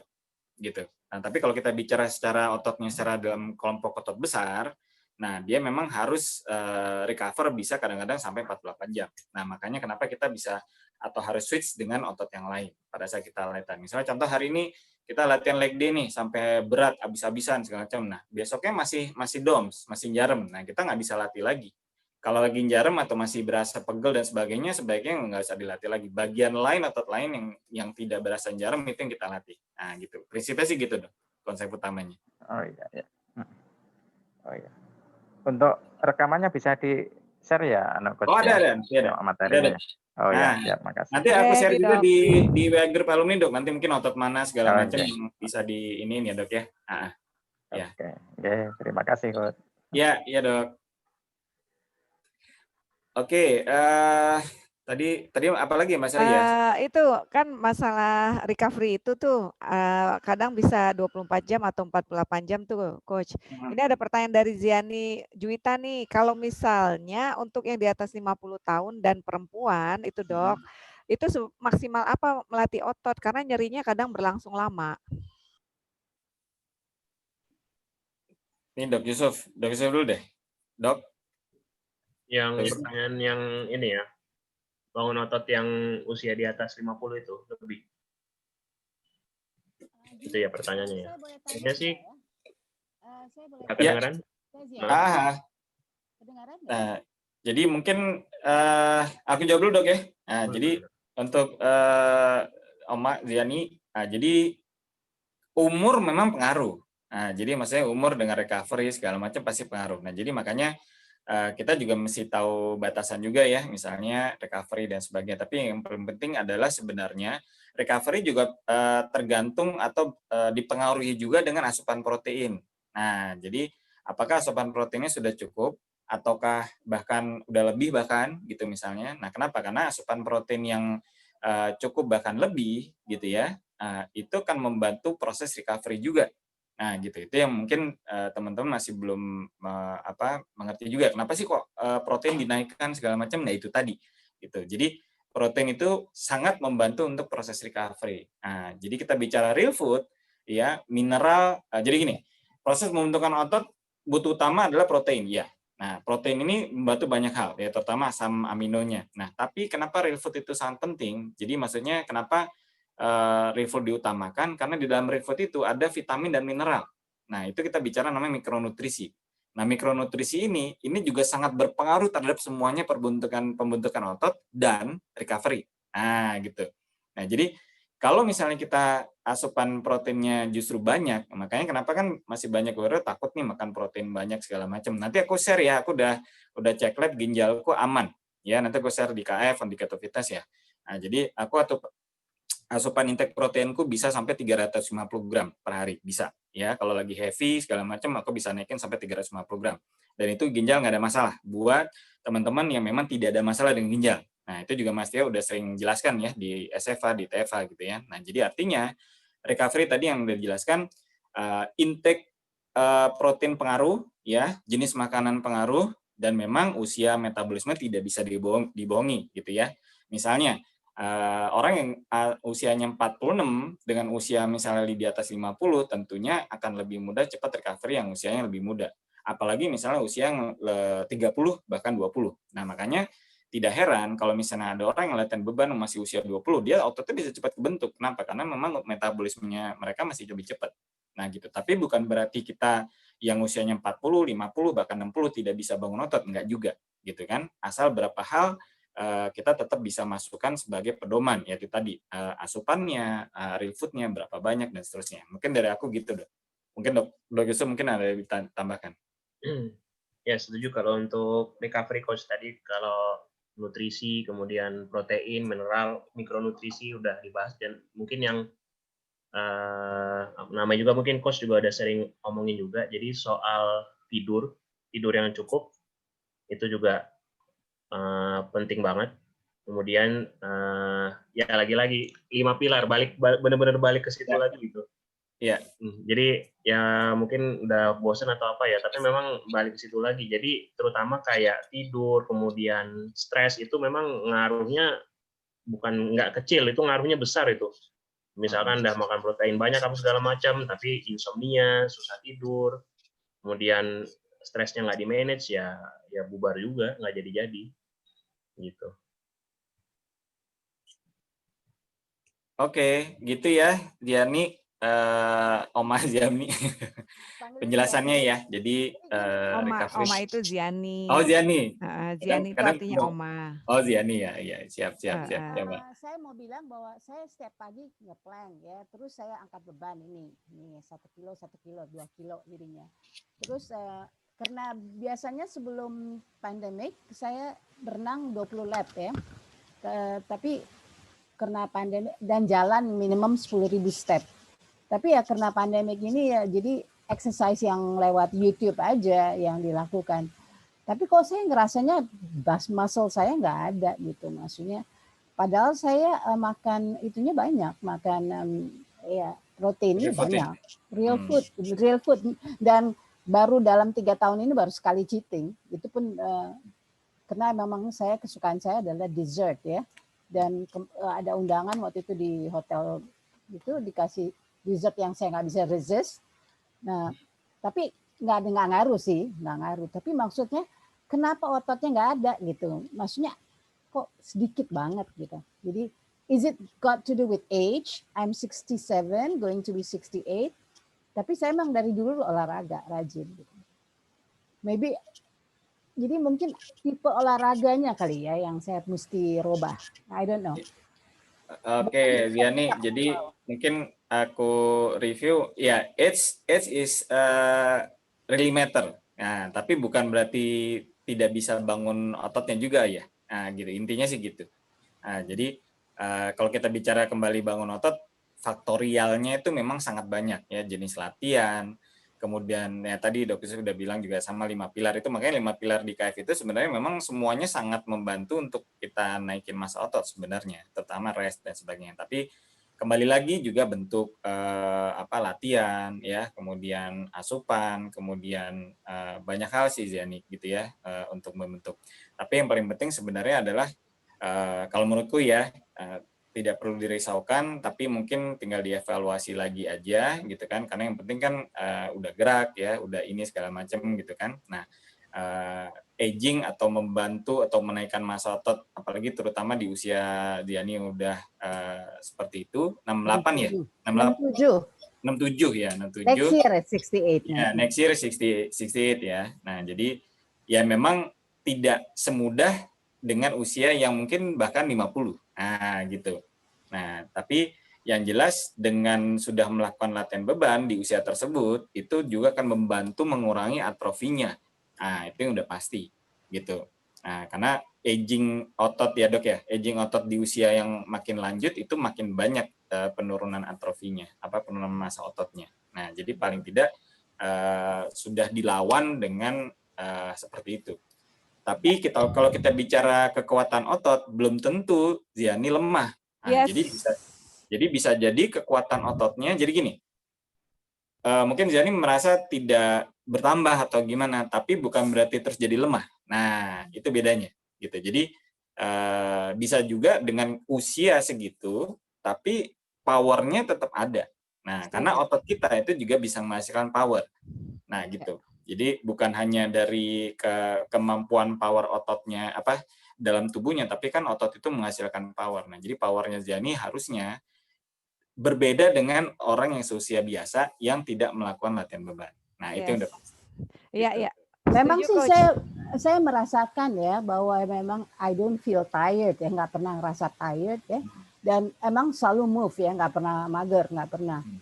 Tapi mungkin kalau masalah tidur, saya kalau tidur emang tidur kayak orang mati, tapi cuma bisa 5 to 6 hours. Karena saya biasanya bangun sebelum jam 4 ya, tapi tidur jam 10 gitu.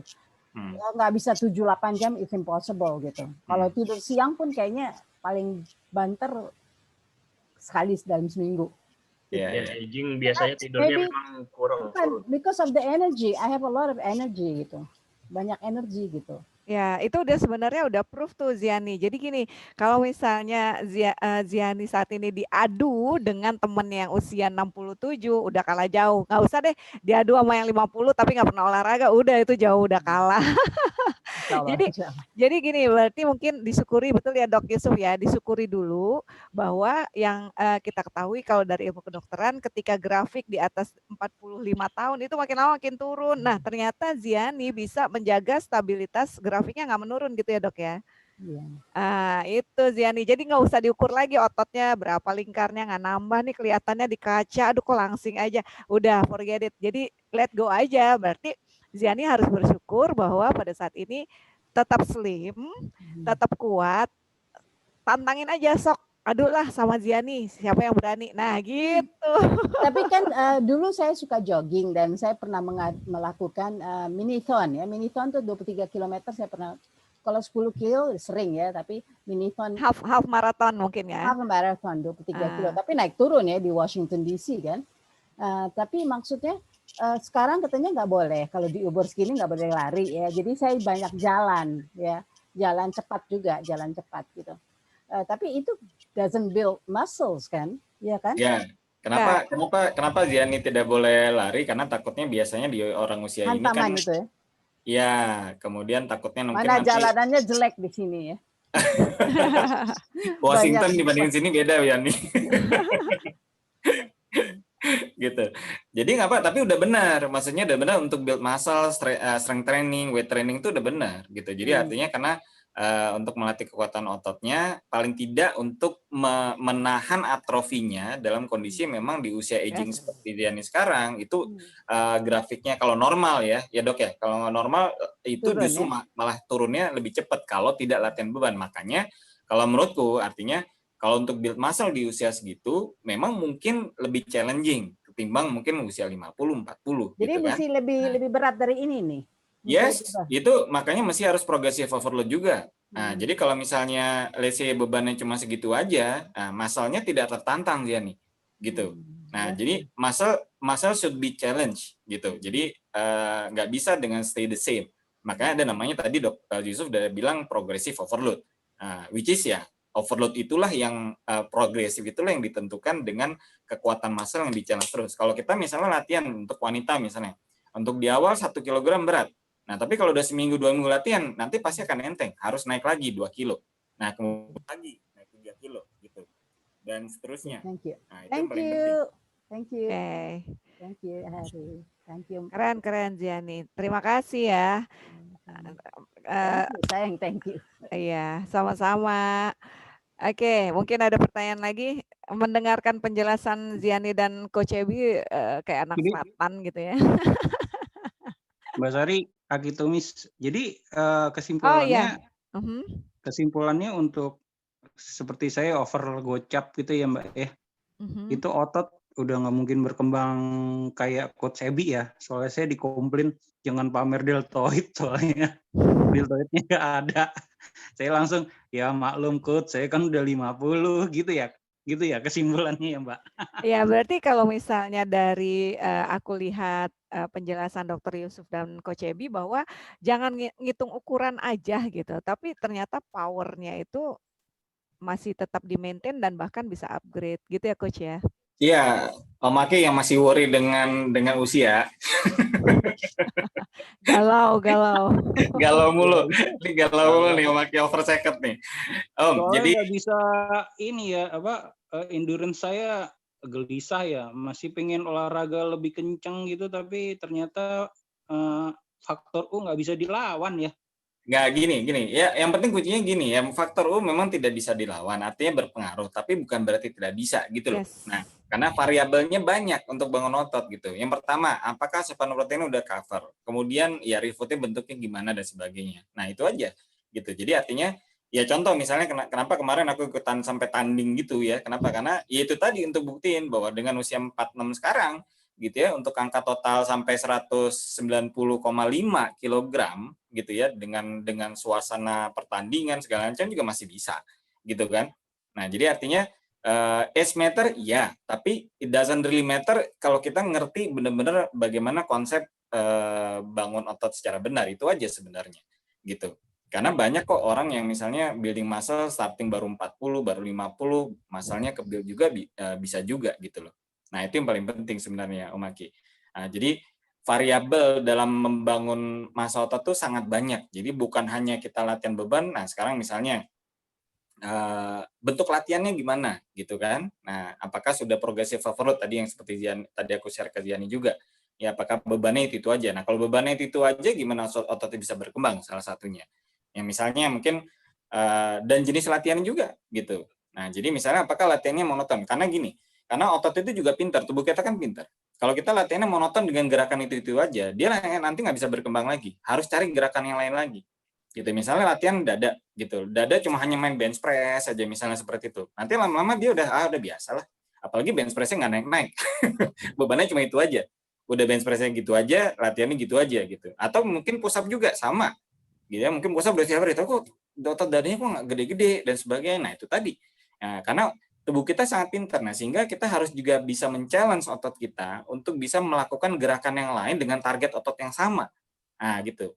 Dengan gerakan yang lain otot yang sama, tubuh kita akan kaget lagi gitu. Oh, ini pakai apa lagi nih? Segala macam. Akhirnya dia berkembang lagi. Nah, itu makanya.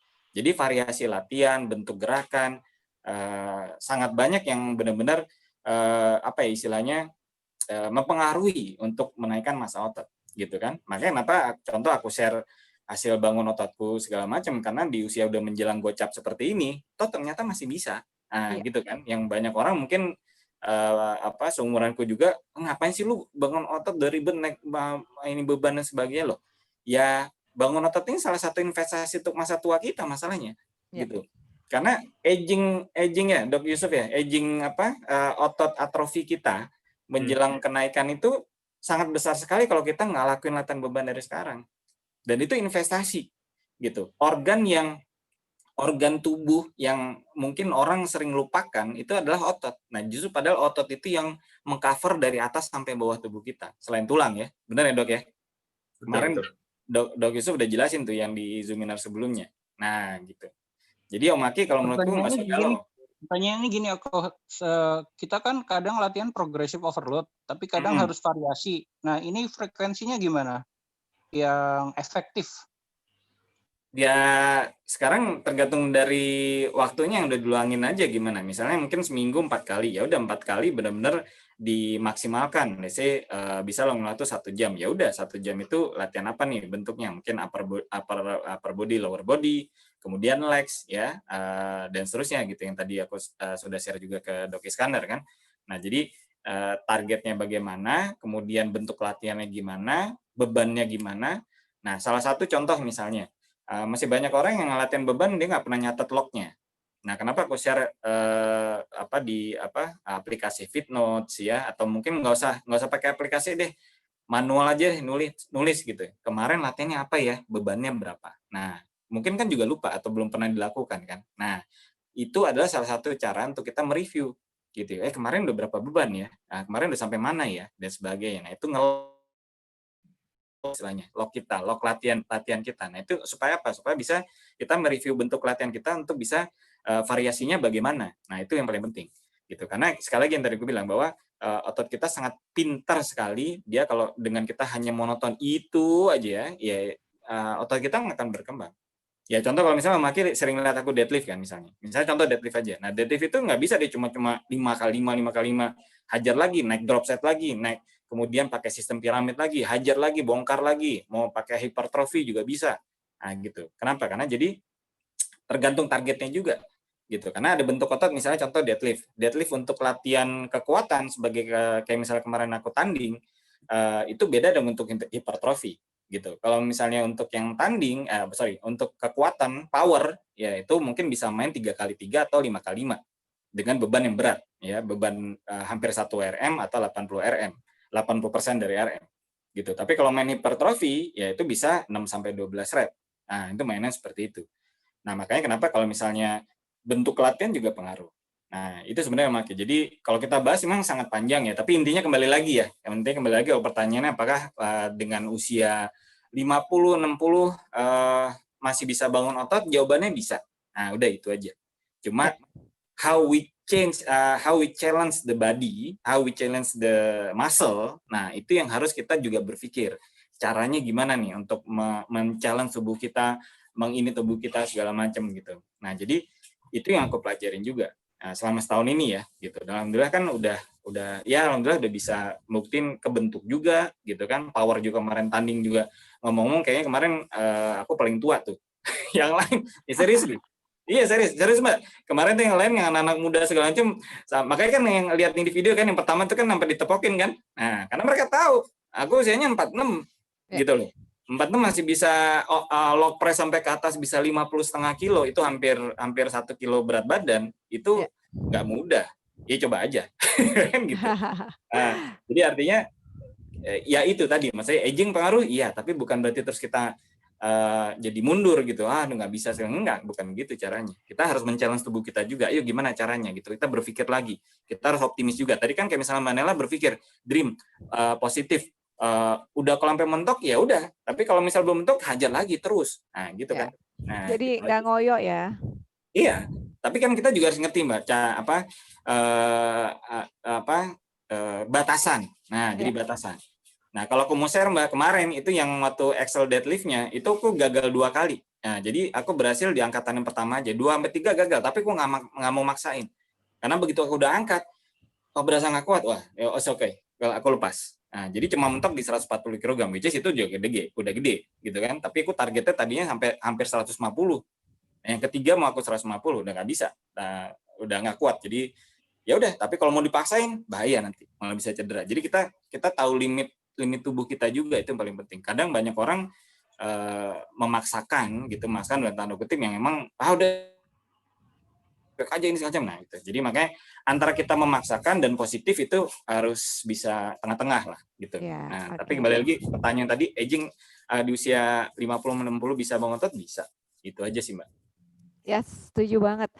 Kalau yang aku perhatikan juga, kelihatannya sih KF Warriors itu begitu sudah ber-KF, badan sehat, pikiran clear gitu ya, itu pasti semangatnya overload. Makanya pengen ngejar, pengen begini, pengen begitu tuh banyak banget. Betul ya Dok Yusuf ya. Apalagi apa namanya, dibikin mupeng, muka pengen ya, dibikin iri kalau lihat postingannya Coach Ebi gitu. Jadi kalau misalnya ada kayak warriors yang merasa, nggak kekejar nih ototnya apa segala macam, salahin Coach Ebi. Kenapa Coach Ebi tuh suka bikin gemes gitu ya? Kok bisa sih? Kok bisa sih? Oh iya, Makanya, Mbak, ada disclaimer dulu Mbak. Aku mau ingin ke ya, teman-teman. Jadi boleh boleh. selanjutnya kalau aku sharing gambar atau foto bukan berarti aku sombong ya. Nah, mohon maaf ya. Nggak Jadi apa-apa. lebih ke arah aku pengen motivasiin ke teman-teman. Iya, Udah. kebanyakan sih motivasi tuh, banyakan yang Ya. semangat tuh Coach. Tapi memang proses setiap orang berbeda. Iya. Prosesnya jalannya beda-beda. Kan gini, teman-teman kan taunya cuma jadinya. Yes. Ya kan? Nah, teman-teman kan nggak ngerti prosesku gimana. Prosesku latihan gimana bisa sampai banyak lah pokoknya. Ya, jadi banyak apa namanya tahapan-tahapan yang setiap orang itu berbeda-beda, apalagi yang Ya, sudah di atas 45 tahun mungkin ya. Coach iya. Ebi ini aja di usia 46 dengan jarak waktu berapa 2 tahun KF ya kalau nggak salah ya. 2 tahun KF, nge-gym-nya setahun lah. Build Nge-gym-nya muscle-nya baru setahun. setahun, belajar water fasting juga. Jadi nggak tiba ujuk-ujuk menang juara 2 gitu ya. Tapi ada proses-prosesnya. Apalagi kayak Aki Tumis nih, Mas Tommy nih, kalau udah di atas 50, kemudian apa tadi otot deltoid ya, nggak mau dipamerin, sabar, nanti akan ada waktunya. Iya. Iya Luar Mbak, biasa. saya sabar kok di nasihatin Coach Sebi jangan pamer-pamer. Wah, bercanda. Lu Mbak, diseriusin. Iya. Bercanda. Iya, makanya jadi kalau misalnya teman-teman nih juga semangat udah mentok sampai atas, tapi seperti Coach Ebi bilang dan juga Dokter Yusuf tahu takarannya, saatnya untuk men-challenge tubuh, saatnya juga untuk bisa lay down gitu. Betul ya, Coach? Mbak Sari sambil nunggu, Omega udah masuk belum ya? Pembicara Om ketiga. IG Arif ya. Sambil dicek. Oke, sambil dicek ya. Oke, gitu ya teman-teman ya. Jadi Ziani, Om Aki, dan teman-teman lain, aku sorry tadi aku sempat sekilas lihat chat-chatnya, aku belum bisa baca semua ya. Nah, tapi intinya gini ya teman-teman, artinya nggak usah mikirin umur gitu ya, tapi yang penting semangat dulu. Tapi memang bagaimana kita berlatih segala macam itu pengaruh. Nah gitu. Jadi artinya teman-teman juga kalau memang mau serius nih bangun ototnya gitu. Nah, mulai mau belajar gitu. Jadi mulai mau belajar komponen apa aja sih yang berpengaruh terhadap latihan beban untuk naikin massa otot, untuk naikin power gitu ya. Nah, itu tadi, itu semuanya pengaruh semua dan itu memang harus ada knowledge lagi gitu. Karena latihan beban untuk naikin massa otot bukan hanya cuma kita angkat-angkat aja gitu ya. Nah, apalagi main muscle connection. Tadi kan Dok Yusuf sudah cerita juga gitu ya. Nah, kenapa aku adakan kelas pelatihan latihan beban bagi pemula, karena memang masih banyak teman-teman yang belum paham konsep dasar latihan beban, terutama main muscle connection. Hanya latihan beban, ikutan YouTube soalnya terus berharap ingin ototnya naik. Nah, gitu. Padahal yang dilakukan belum paham nih ototnya mana yang bekerja gitu kan. Ada lebih 600 macam otot di tubuh kita. Bayangin, 600 macam otot lebih. Nah, sekarang mau kita naikin yang mana segala macam. Nah, itu kan kita harus berpikir. Misalnya kita contoh begini, ya, misalnya bicep curl. Oh, kalau bicep curl pengaruhnya ke bicep. Tapi kalau kita putar begini, kita putar begini jadi hammer curl, pengaruhnya kemana? Oh, pengaruhnya ke forearm. Ini forearm. Kemudian pengaruhnya ke brachialis di sini. Nah, ini yang jendol nih. Ini brachialis. Nah, itu pengaruh. Nah, jadi semuanya pengaruh semua gitu. Jadi bentuk formasi gini sama gini saja itu sangat pengaruh gitu. Dalam kita semua angkat beban ya, walaupun hanya dumbbell sekalipun, bentuk posisi dan sebagainya semua pengaruh. Nah, terutama misalnya aku sering bawel tanda kutip ya, bungkuknya lurus. Nah, kenapa? Karena untuk menghindari cedera. Karena masih banyak teman-teman yang bungkuknya gini nih, nah melengkung. Bungkuknya melengkung. Ayo lurus lagi gitu. Kemudian akhirnya coach kemarin kok aku ininya nyeri-nyeri segala macam. Nah, kemarin habis angkat apa? Ya, angkatnya agak berat. Nah, itu tadi. Gitu. Jadi latihan beban kita sebenarnya bukan hanya untuk kita naikin massa otot ya, teman-teman ya. Latihan beban yang kita lakukan itu sangat pengaruh terhadap kegiatan kita sehari-hari. Nah, itu sangat berpengaruh konsepnya. Contoh angkat galon, ya kemarin tuh Mandela tuh baru ya Mandela masih ada nggak? Mandela kemarin baru cerita, Mas, aku baru bisa nih sekarang angkat galon ke dispenser sendiri. Nah, gitu ya. Jadi karena udah tahu tekniknya Mbak ya, ya gitu ya Mbak ya. Nah, oke. Nah, gitu ya, teman-teman ya. Oke, ya, jadi balik ke masa usia nggak usah khawatir ya. Ya, jadi jangan terus langsung waduh kayaknya udah udah 40, 50 kok kayak susah bangun otot. Nah, kembali lagi review lagi gitu karena variabelnya sangat banyak gitu ya. Oke, Mbak Maya Anggreni, Dok. Ya, Dok, Dok Maya. Orang yang sudah berotot kalau sudah lama nggak dilatih malah jadi lebih gemuk daripada orang yang nggak pernah ngelatih otot. Kalau dia lebih gemuk, ya pasti masuk karbo lagi sih, Dok. Kalau dia gemuk ya, gitu ya. Nah, Orang kalau dia KF udah bukan? Orang KF ya, ini orang bukan KF ya? kalau bukan, Dok. Nah, Dok Maya nih. Nah, kalau dia kalau bukan orang KF ya dia biasanya masukin karbo dia gemuk lagi. Nah, bukan KF ya? Ya karena dia masukin karbo. Konsep gemuk itu kan kita udah tahu, Dok. Dok Maya. Konsep orang gemuk kan karena masukin karbo.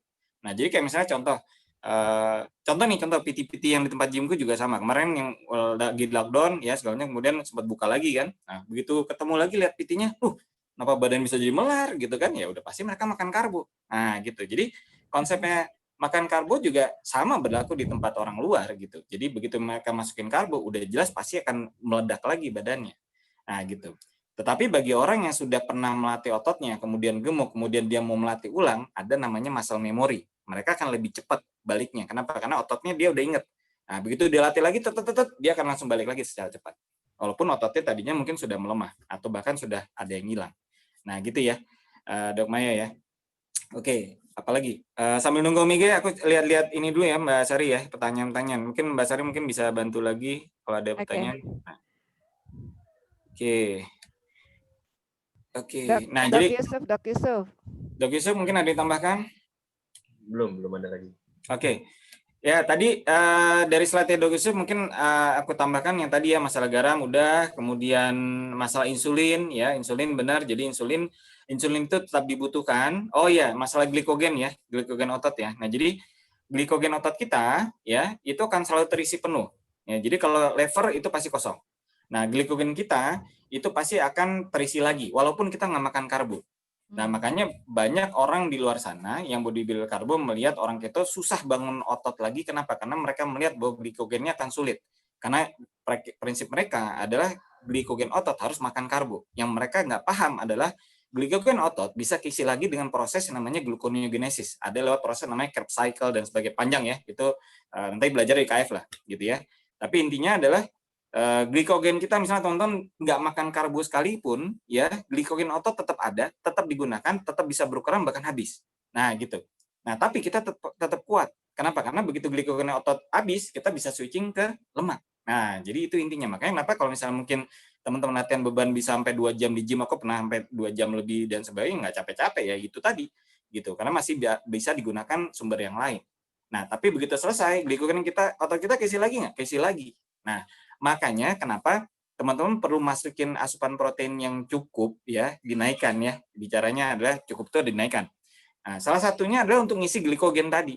Nah, gitu. Isi glikogen otot kita itu dari mana? Karena kita karbonnya udah nggak ada, dari mana? Protein. Walaupun mungkin tanda kutip GNG itu gluconeogenesis bisa terjadi diambil dari lemak, bisa dari gliserol. Ya itu bisa juga. Nah, tapi kalau misalnya kita masukin asam protein dari asam amino itu terjadi proses GNG-nya, nah itu proses untuk masukin glikogen untuk naik lagi. Jadi dalam 24 jam ya kita latihan beban, kalau memang glikogennya turun, dia akan full lagi. Nah, dia akan full lagi. Ya, itu udah ada risetnya. Ntar kapan aku share ya di Keto Fitness. Nah, makanya teman-teman harus asupan proteinnya diperbanyak. Nah, jadi ibaratnya nih, teman-teman ya, protein yang asam amino yang kita makan itu untuk tujuannya bermacam-macam. Nah, gitu. Untuk naikin massa otot, untuk rambut kulit kuku, teman-teman itu butuh protein juga. Kemudian untuk proses GNG, gluconeogenesis dan sebagainya itu semuanya butuh real food hewani. Nah, makanya konsepnya sekarang teman-teman kalau memang serius bangun otot, ya fokuskan naikkan real food hewaninya, paling nggak intake-nya itu 100 gram per hari minimal kalau bisa. Nah, caranya bisa masukin dengan sebanyak itu gimana caranya? Kalau bisa ya refill-nya lama setelah selesai workout. Itu pasti lapar. Coba aja. Ya, setelah selesai latihan beban itu pasti ada rasa lapar. Nah, rasa lapar itulah yang kita manfaatkan untuk kita bisa masukin real food hewaninya dengan lebih banyak. Nah, gitu. Makanya kenapa kalau ada pertanyaan atau masih ada yang meragukan, bisa nggak KF kita bangun otot? Justru bisa. Yang pertama, fasting. Dengan kita fasting, kita punya HGH akan sangat tinggi. Ya. Nah, akan tetapi kita kuat fasting, tapi kita harus kuat makan juga. Nah, jadi makanya harus ada dua hal. Kuat fasting sama kuat makan. Nah, kuat makannya gimana caranya? Itu tadi.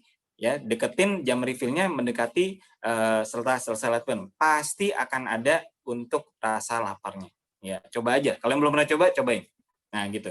Nah, kita bicara bukan benar atau salah ya, tapi optimalisasi ya dalam hal kita menaikkan rasa lapar pada saat kita setelah selesai latihan beban. Nah, itu udah pasti ada. Nah, sehingga real food yang masuk itu bisa beli banyak. Nah, untuk yang step pertama ya, real food pertama kali masuk itu kalau bisa targetkan minimal 30. Kalau bisa sampai 50 gram lebih bagus. Nah, jadi untuk initiate namanya MPS, muscle protein synthesis. Nah, jadi initiate-nya itu adalah pada saat asam amino masuk, terutama leucin. Nah, jadi komponen dari asam amino yang utama men-trigger untuk MPS adalah leucin.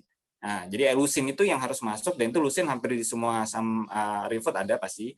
Nah, tapi disitulah komponen untuk men-trigger untuk menaikkan muscle protein sintesis. Nah, untuk kita bisa menaikkan massa otot, kuncinya adalah muscle protein sintesis harus lebih besar daripada muscle protein breakdown. Nah, karena kalau kita latihan beban, itu terjadi namanya muscle protein breakdown, dipecah, disobek, otot kita disobek. Ya, itu namanya MPB. Nah, untuk bisa menaikkan massa otot, ya muscle protein sintesis harus lebih besar. Jadi netnya, ya net balance-nya, ini di sini harus lebih gede. Ya, muscle protein sintesis harus lebih besar. Nah, disitulah terjadi namanya building muscle. Nah, gitu. Ya, kurang lebih kayak gitu sih penjelasan tambahannya, Mbak. Oke. Baik. Juga belum masuk ya? Belum masuk. Nggak apa-apa, dikontak dulu sama Coach Ebi. Dok, Dok Yusuf, boleh sharing prakteknya, Dok? Ada yang nanya Japri nih, Dok. Apa? Nanya apa? Praktek? Prakteknya. Oh, praktek di UI sama di Setia Mitra. Setia Mitra dekat Fatmawati itu. Oh, Setia Mitra itu rumah sakit ya, Dok? Oke, kalau boleh konsultasi secara private boleh nggak, Dok, katanya nih? Boleh. Wih, asik. Boleh share nomor HP-nya Dr. Yusuf nanti sama Coach Ebi ya? Thank you, Dok. Asik banget. Emang kalau KF Warriors tuh dokter-dokternya baik hati. Mudah-mudahan nggak ngerepotin ya, Dok. Dan ini juga ada tadi yang pertama Bu Eis ya, Bu Eis Hadijah. Ternyata beliau tuh usianya 73 tahun, Dok. KF Warrior di usia 73 tahun yang menanyakan tadi EMP itu ya. Iya. Ya mungkin ada masukan lagi, Dok, untuk yang over 70 itu gimana, Dok? Over apa, Mbak tadi, maaf? Untuk manajemennya di atas 70 tahun.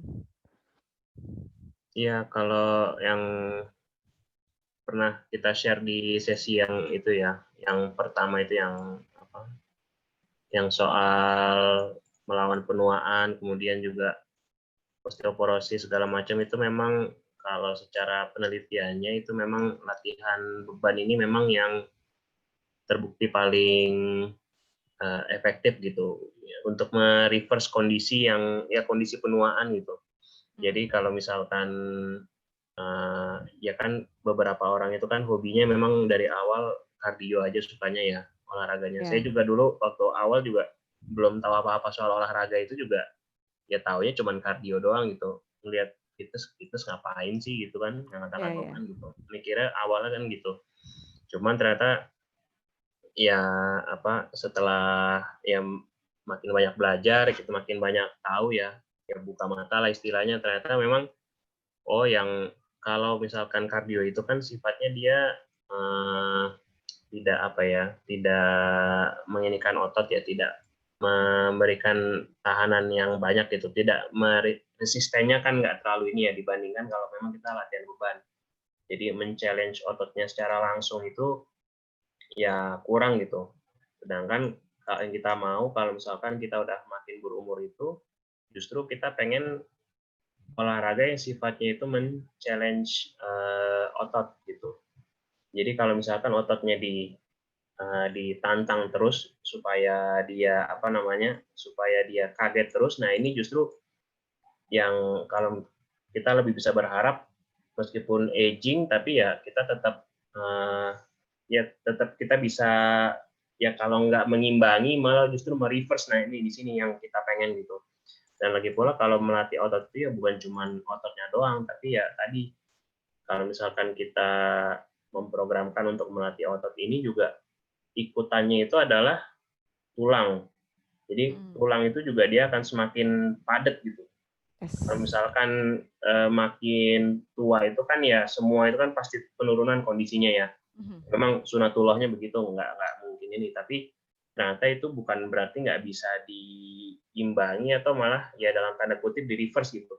Memang nggak akan reverse sama kayak umur 20 tahun, nggak mungkin. Tapi ya 70 tahun atau 80 tahun tapi dengan fitnya itu ya lebih mudah dari tahunnya. Nah, itu kan tujuan yang pengen kita sama-sama capai nantinya. Gitu. Jadi jangan ya kalau saya boleh bilang sih ya jangan pasrah gitu sama umur, tapi ya kita coba ya kita berumur tapi ya kita tambah kuat gitu. Saran saya sih gitu.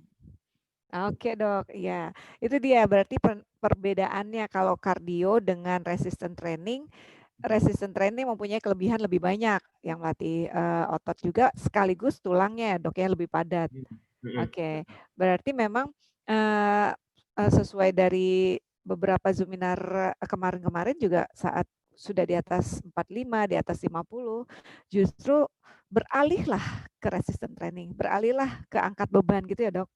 Ya, sebenarnya kalau secara kurva usia itu penurunan kita itu kan dimulai dari penurunan kondisi. Kalau anak-anak itu kan dia naik gitu, terus nanti sampai kita umur dewasa itu mungkin ya katakan sekitar 25 ke atas sampai 40 gitu ya katakan. Itu dia kan stagnan gitu. Jadi imbang antara pembentukan dengan perusakan itu istilahnya.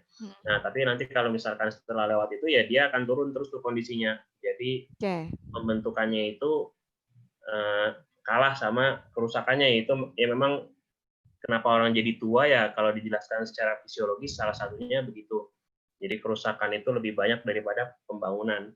Nah, jadi kalau misalkan di-challenge terus ya kita harapannya kerusakannya kita turunkan, pembangunannya kita bangunin lagi gitu. Harapannya begitu. Jadi mencapai keseimbangan nantinya ya dok ya? Harapannya gitu. Malah kalau bisa reverse ya. Reverse lebih bagus ya. Berarti waktu itu Kak Nela Dusan itu, Kak Nela di usia 40-an tuh malah dia naik ke Everest dan dapat pelatihan selama 6 bulan. Itu berarti titik awalnya udah pas banget tuh ya dok ya? Iya, secara fitnya mungkin ya jauh, mungkin itu umur 30-an fitnya mungkin kalau dihitung-hitung. 46 ya naiknya ya. Iya. Iya, luar biasa. Aduh, aku jadi semakin tertarik nih. Jadi memang pada saat kita bisa rutin angkat beban, itu ada proses untuk mereverse aging-nya itu ya dok? Betul. Ya, aku juga baru taunya sejak Zoominar Keto Fitness. Jadi minimal kalau seperti bangunan tua, kalau dia sering direnovasi berarti kan kekokohannya masih terjaga, kan begitu dok? Iya, itu analoginya bagus nih. Betul. Jadi emang ya biar berumur tapi ya itu kan luarannya aja ya, tapi casing dalamnya itu ya kan bukan cuma dalam, kalau kita itu kan kelihatan dari luarnya ya, yang kelihatan muda itu. Ya berapa yang datang konsultasi itu kalau misalkan riwayatnya ya katakan dia misalkan militer, polisi atau mungkin mantan atlet atau apa, itu mau umurnya 60 70 itu ya beda gitu sama yang 50 udah sakit-sakit dengkul gitu. Bentukannya beda, kita bisa lihat gitu. Sampai kita umurnya berapa? Kita tahu umurnya, cuman maksudnya kita pastiin lagi kan. Gitu. Luar biasa. Itu menariknya kalau kita rutin men-challenge fisik kita gitu. Ya, ya. Jadi otot-otot itu kita anggap pasangan ya dok, harus dikasih kejutan, Iya, kejutan. betul Mbak. Kalau otot sering dikasih kejutan, dia malah senang dikasih surprise. Mm-mm. Oke, kita masih menunggu ya untuk narasumber kita yang ketiga. Iya, bentar Mungkin, lagi ada trouble nggak bisa masuk, Mbak. Bentar ya. Bentar. iya. Karena aku pikir udah biasa masuk SFA TFA IG-nya. Mungkin akunnya beda kali ya Om IG ya. Iya. Oke, Kanela boleh dong open mic kita cerita-cerita nih sama Dr. Yusuf, sama Babe Sidik dan juga para KF Warriors yang lain. Jadi kalau menurut Tadi Dr. bentar, Yusuf, Mbak, aku ada pertanyaan cutting ya. Nah, ada nanya tadi cutting program gimana Om Kasim Lim ya? Kalau ini moga-moga Om Kasim Lim orang keto ya. Cuttingnya kalau di kita ya memang restriksi kalori aja gitu ya. OMAD juga bisa gitu kan. Jadi kalau mau IF-nya 20/4 juga nggak masalah kalau belum bisa OMAD ya. Nah, jadi artinya cutting. Jadi gini sih sebenarnya. Kalau menurutku cutting itu sebenarnya kalau istilah di bodybuilding karbo itu kan sebenarnya adalah istilah kalau memang mau ngelin ya gitu ya. Jadi mau ngelin, mau benar-benar body fatnya tipis. Nah, memang salah satu body fat tipis adalah banyak kardio, kemudian restriksi kalori gitu kan. Nah, jadi sebenarnya yang di KF itu sebenarnya udah bisa cutting gitu, udah termasuk bisa cutting juga ya kalau misal apalagi OMAD gitu kan. Nah, tinggal tambahkan bagaimana kardionya ya. Nah, kardio kemudian latihan beban. Karena kalau misalnya kardio itu juga akan bakar kalori tapi pada saat itu. Nah, tapi kalau untuk misalnya latihan beban, bakar kalorinya bisa sampai 48 jam. Nah, kenapa kalau misalnya kardio aku selalu sarankan dengan jalan kaki karena jalan kaki itu sangat simpel, sederhana dan dia tidak menaikkan kortisol. Nah, itu yang paling penting. Nah, sehingga fat loss-nya itu akan lebih bagus. Nah, kalau kortisolnya tidak terlalu tinggi. Nah, gitu. Makanya jalan kaki is the best kalau menurutku ya. Walaupun durasinya mungkin lebih lama, makanya jalan santai segala macam itu fat loss-nya akan sangat bagus. Nah, tinggal tergantung bagaimana berapa banyak body fat yang masih ada, kemudian turunnya berapa banyak, ya memang itu tiap orang beda-beda, nggak akan bisa sama. Gitu kan. Kayak misalnya aku setahun yang lalu, September ya, waktu yang aku data itu, setahun yang lalu September masih body fat 18%. Ya, tapi September kemarin itu sudah 11%. Sekarang kayaknya sih udah masuk 10. Gitu. Kenapa? Karena memang body fat akan turun. Kalau kita latihan beban intens segala macam itu akan perubahan. Ya, jadi kuncinya kalau misalnya teman-teman yang memang masih body fat-nya masih turun, yang kemarin udah keto kemudian stuck gitu ya, ya memang kuncinya harus melakukan latihan beban dan juga kardio. Kuncinya sih di situ, Mbak. Gitu aja tambahannya. oke, berarti cutting itu untuk bikin otot lebih lean. Iya. Dan kalau untuk kita yang udah KF nih, coach, pertanyaannya adalah pada saat kita mau cutting seperti itu, lebih baik dibarengin dengan beban atau cutting dulu, difokusin untuk lean atau gimana? Enggak, jalanin semuanya aja. Jalanin Barengan ya semuanya. berarti ya? Nah, barengan kardio Oke. sama latihan beban tuh korelasi gitu. Cuma maksudnya gini, kardio dengan jalan kaki itu akan lebih membantu fat loss-nya lebih bagus. Nah, gitu aja. Karena dia Boleh kan tiap hari nggak? Boleh tiap hari? boleh. Kalau jalan kaki nggak ada masalah. Nah, jalan kaki apalagi di kondisi lagi fasting, nah itu akan fat loss-nya akan lebih bagus. Nah, gitu. Jadi kombinasinya kenapa jalan kaki itu aku rekomen ya bisa di searching deh. Tapi bukan berarti gini ya, bukan berarti teman-teman yang mau suka lari terus nggak boleh, bukan itu. Jadi kalau mau lari boleh, mau ada yang renang segala macam itu juga segala jenis olahraga yang sistemnya lebih ke arah aerobik system itu akan bantu fat loss juga. Itu yang paling penting. Tapi kalau jalan kaki yang paling ini kan banyak teman-teman pemula nih. Nah, itu yang bisa dilakukan pemula sederhana, santai gitu ya dan fat loss-nya bagus ya, low cortisol. Nah, itu yang udah paling simple, Mbak. Gitu. Bisa dilakukan jam fasting lebih bagus lagi untuk burning fat-nya. Nah, Ya. gitu. Jadi paling ideal tuh jalan, soalnya santai dan menyenangkan, nggak stres gitu ya. Kecuali nah ini Om Doni bener nih, jangan jalan kaki di mall ya, bahaya dompetnya. Ya Om Doni ya. Bentar, aku cek lagi Om Ige bentar ya. Oke, nggak apa-apa. Jadi Dr. Yusuf, aku mau nanya nih, kalau misalnya di usia 40 seperti tadi Kak Nela itu kan over 40 kemudian ikut pelatihan selama 6 bulan untuk naik gunung Everest gitu ya. Itu mungkin artinya gini, apakah itu tidak beresiko untuk otot, untuk Karena kan tadi kalau aku nggak salah tangkap Kanela ini sebelumnya lawyer, cuma nongkrong di mall gitu. Itu gimana dok? Nasihatnya dok? Ya kalau sejujurnya saya nggak ada pengalaman untuk ini ya apa namanya conditioning untuk ya kalau naik gunung itu kan harus ini sebenarnya apa aklimatisasi itu ya sebenarnya. Jadi selain latihan fisik tapi juga harus membiasakan diri sama kondisi minim oksigen itu. Oke. Jadi kalau misalkan adaptasinya itu nanti kalau dengan yang latihan rutin itu kan ototnya dibiasakan ya untuk apa namanya ya supaya kuat satu sama ya supaya ada staminanya juga karena kalau nggak ada staminanya kan susah ya. Nah itu memang kelebihannya dari olahraga kardio itu adalah memang membangun kardio respirasi endurance gitu. Itu memang kelebihannya. Jadi ya bukan berarti meskipun kita itu yang ideal itu apalagi kalau yang sudah berumur ya memang lebih ke resisten exercise untuk latihan untuk challenge ototnya, tapi bukan berarti endurance kardio respirasi dengan latihan aerobik, kardio itu nggak ada manfaatnya. Semua pasti ada manfaatnya kalau udah dari apa namanya kita olahraga. Nah, tinggal kita cari sweet spotnya aja di mana kita nggak over, jadi maksudnya kita nggak overload, badan kita susah recovery, ototnya sakit-sakitan ampun sampai seminggu nggak bisa gerak, bukan gitu. Jadi kita cari sweet spotnya gitu. Jadi itu sweet spot ini kan ya kan balik lagi kita yang tahu gitu. Jadi ya balik ke situ lagi sih intinya kalau untuk ini. Jadi kalau misalkan sebenarnya kalau 40 itu mungkin masih ya kalau nggak pernah apa-apa ya mungkin sedentary hitungannya ya.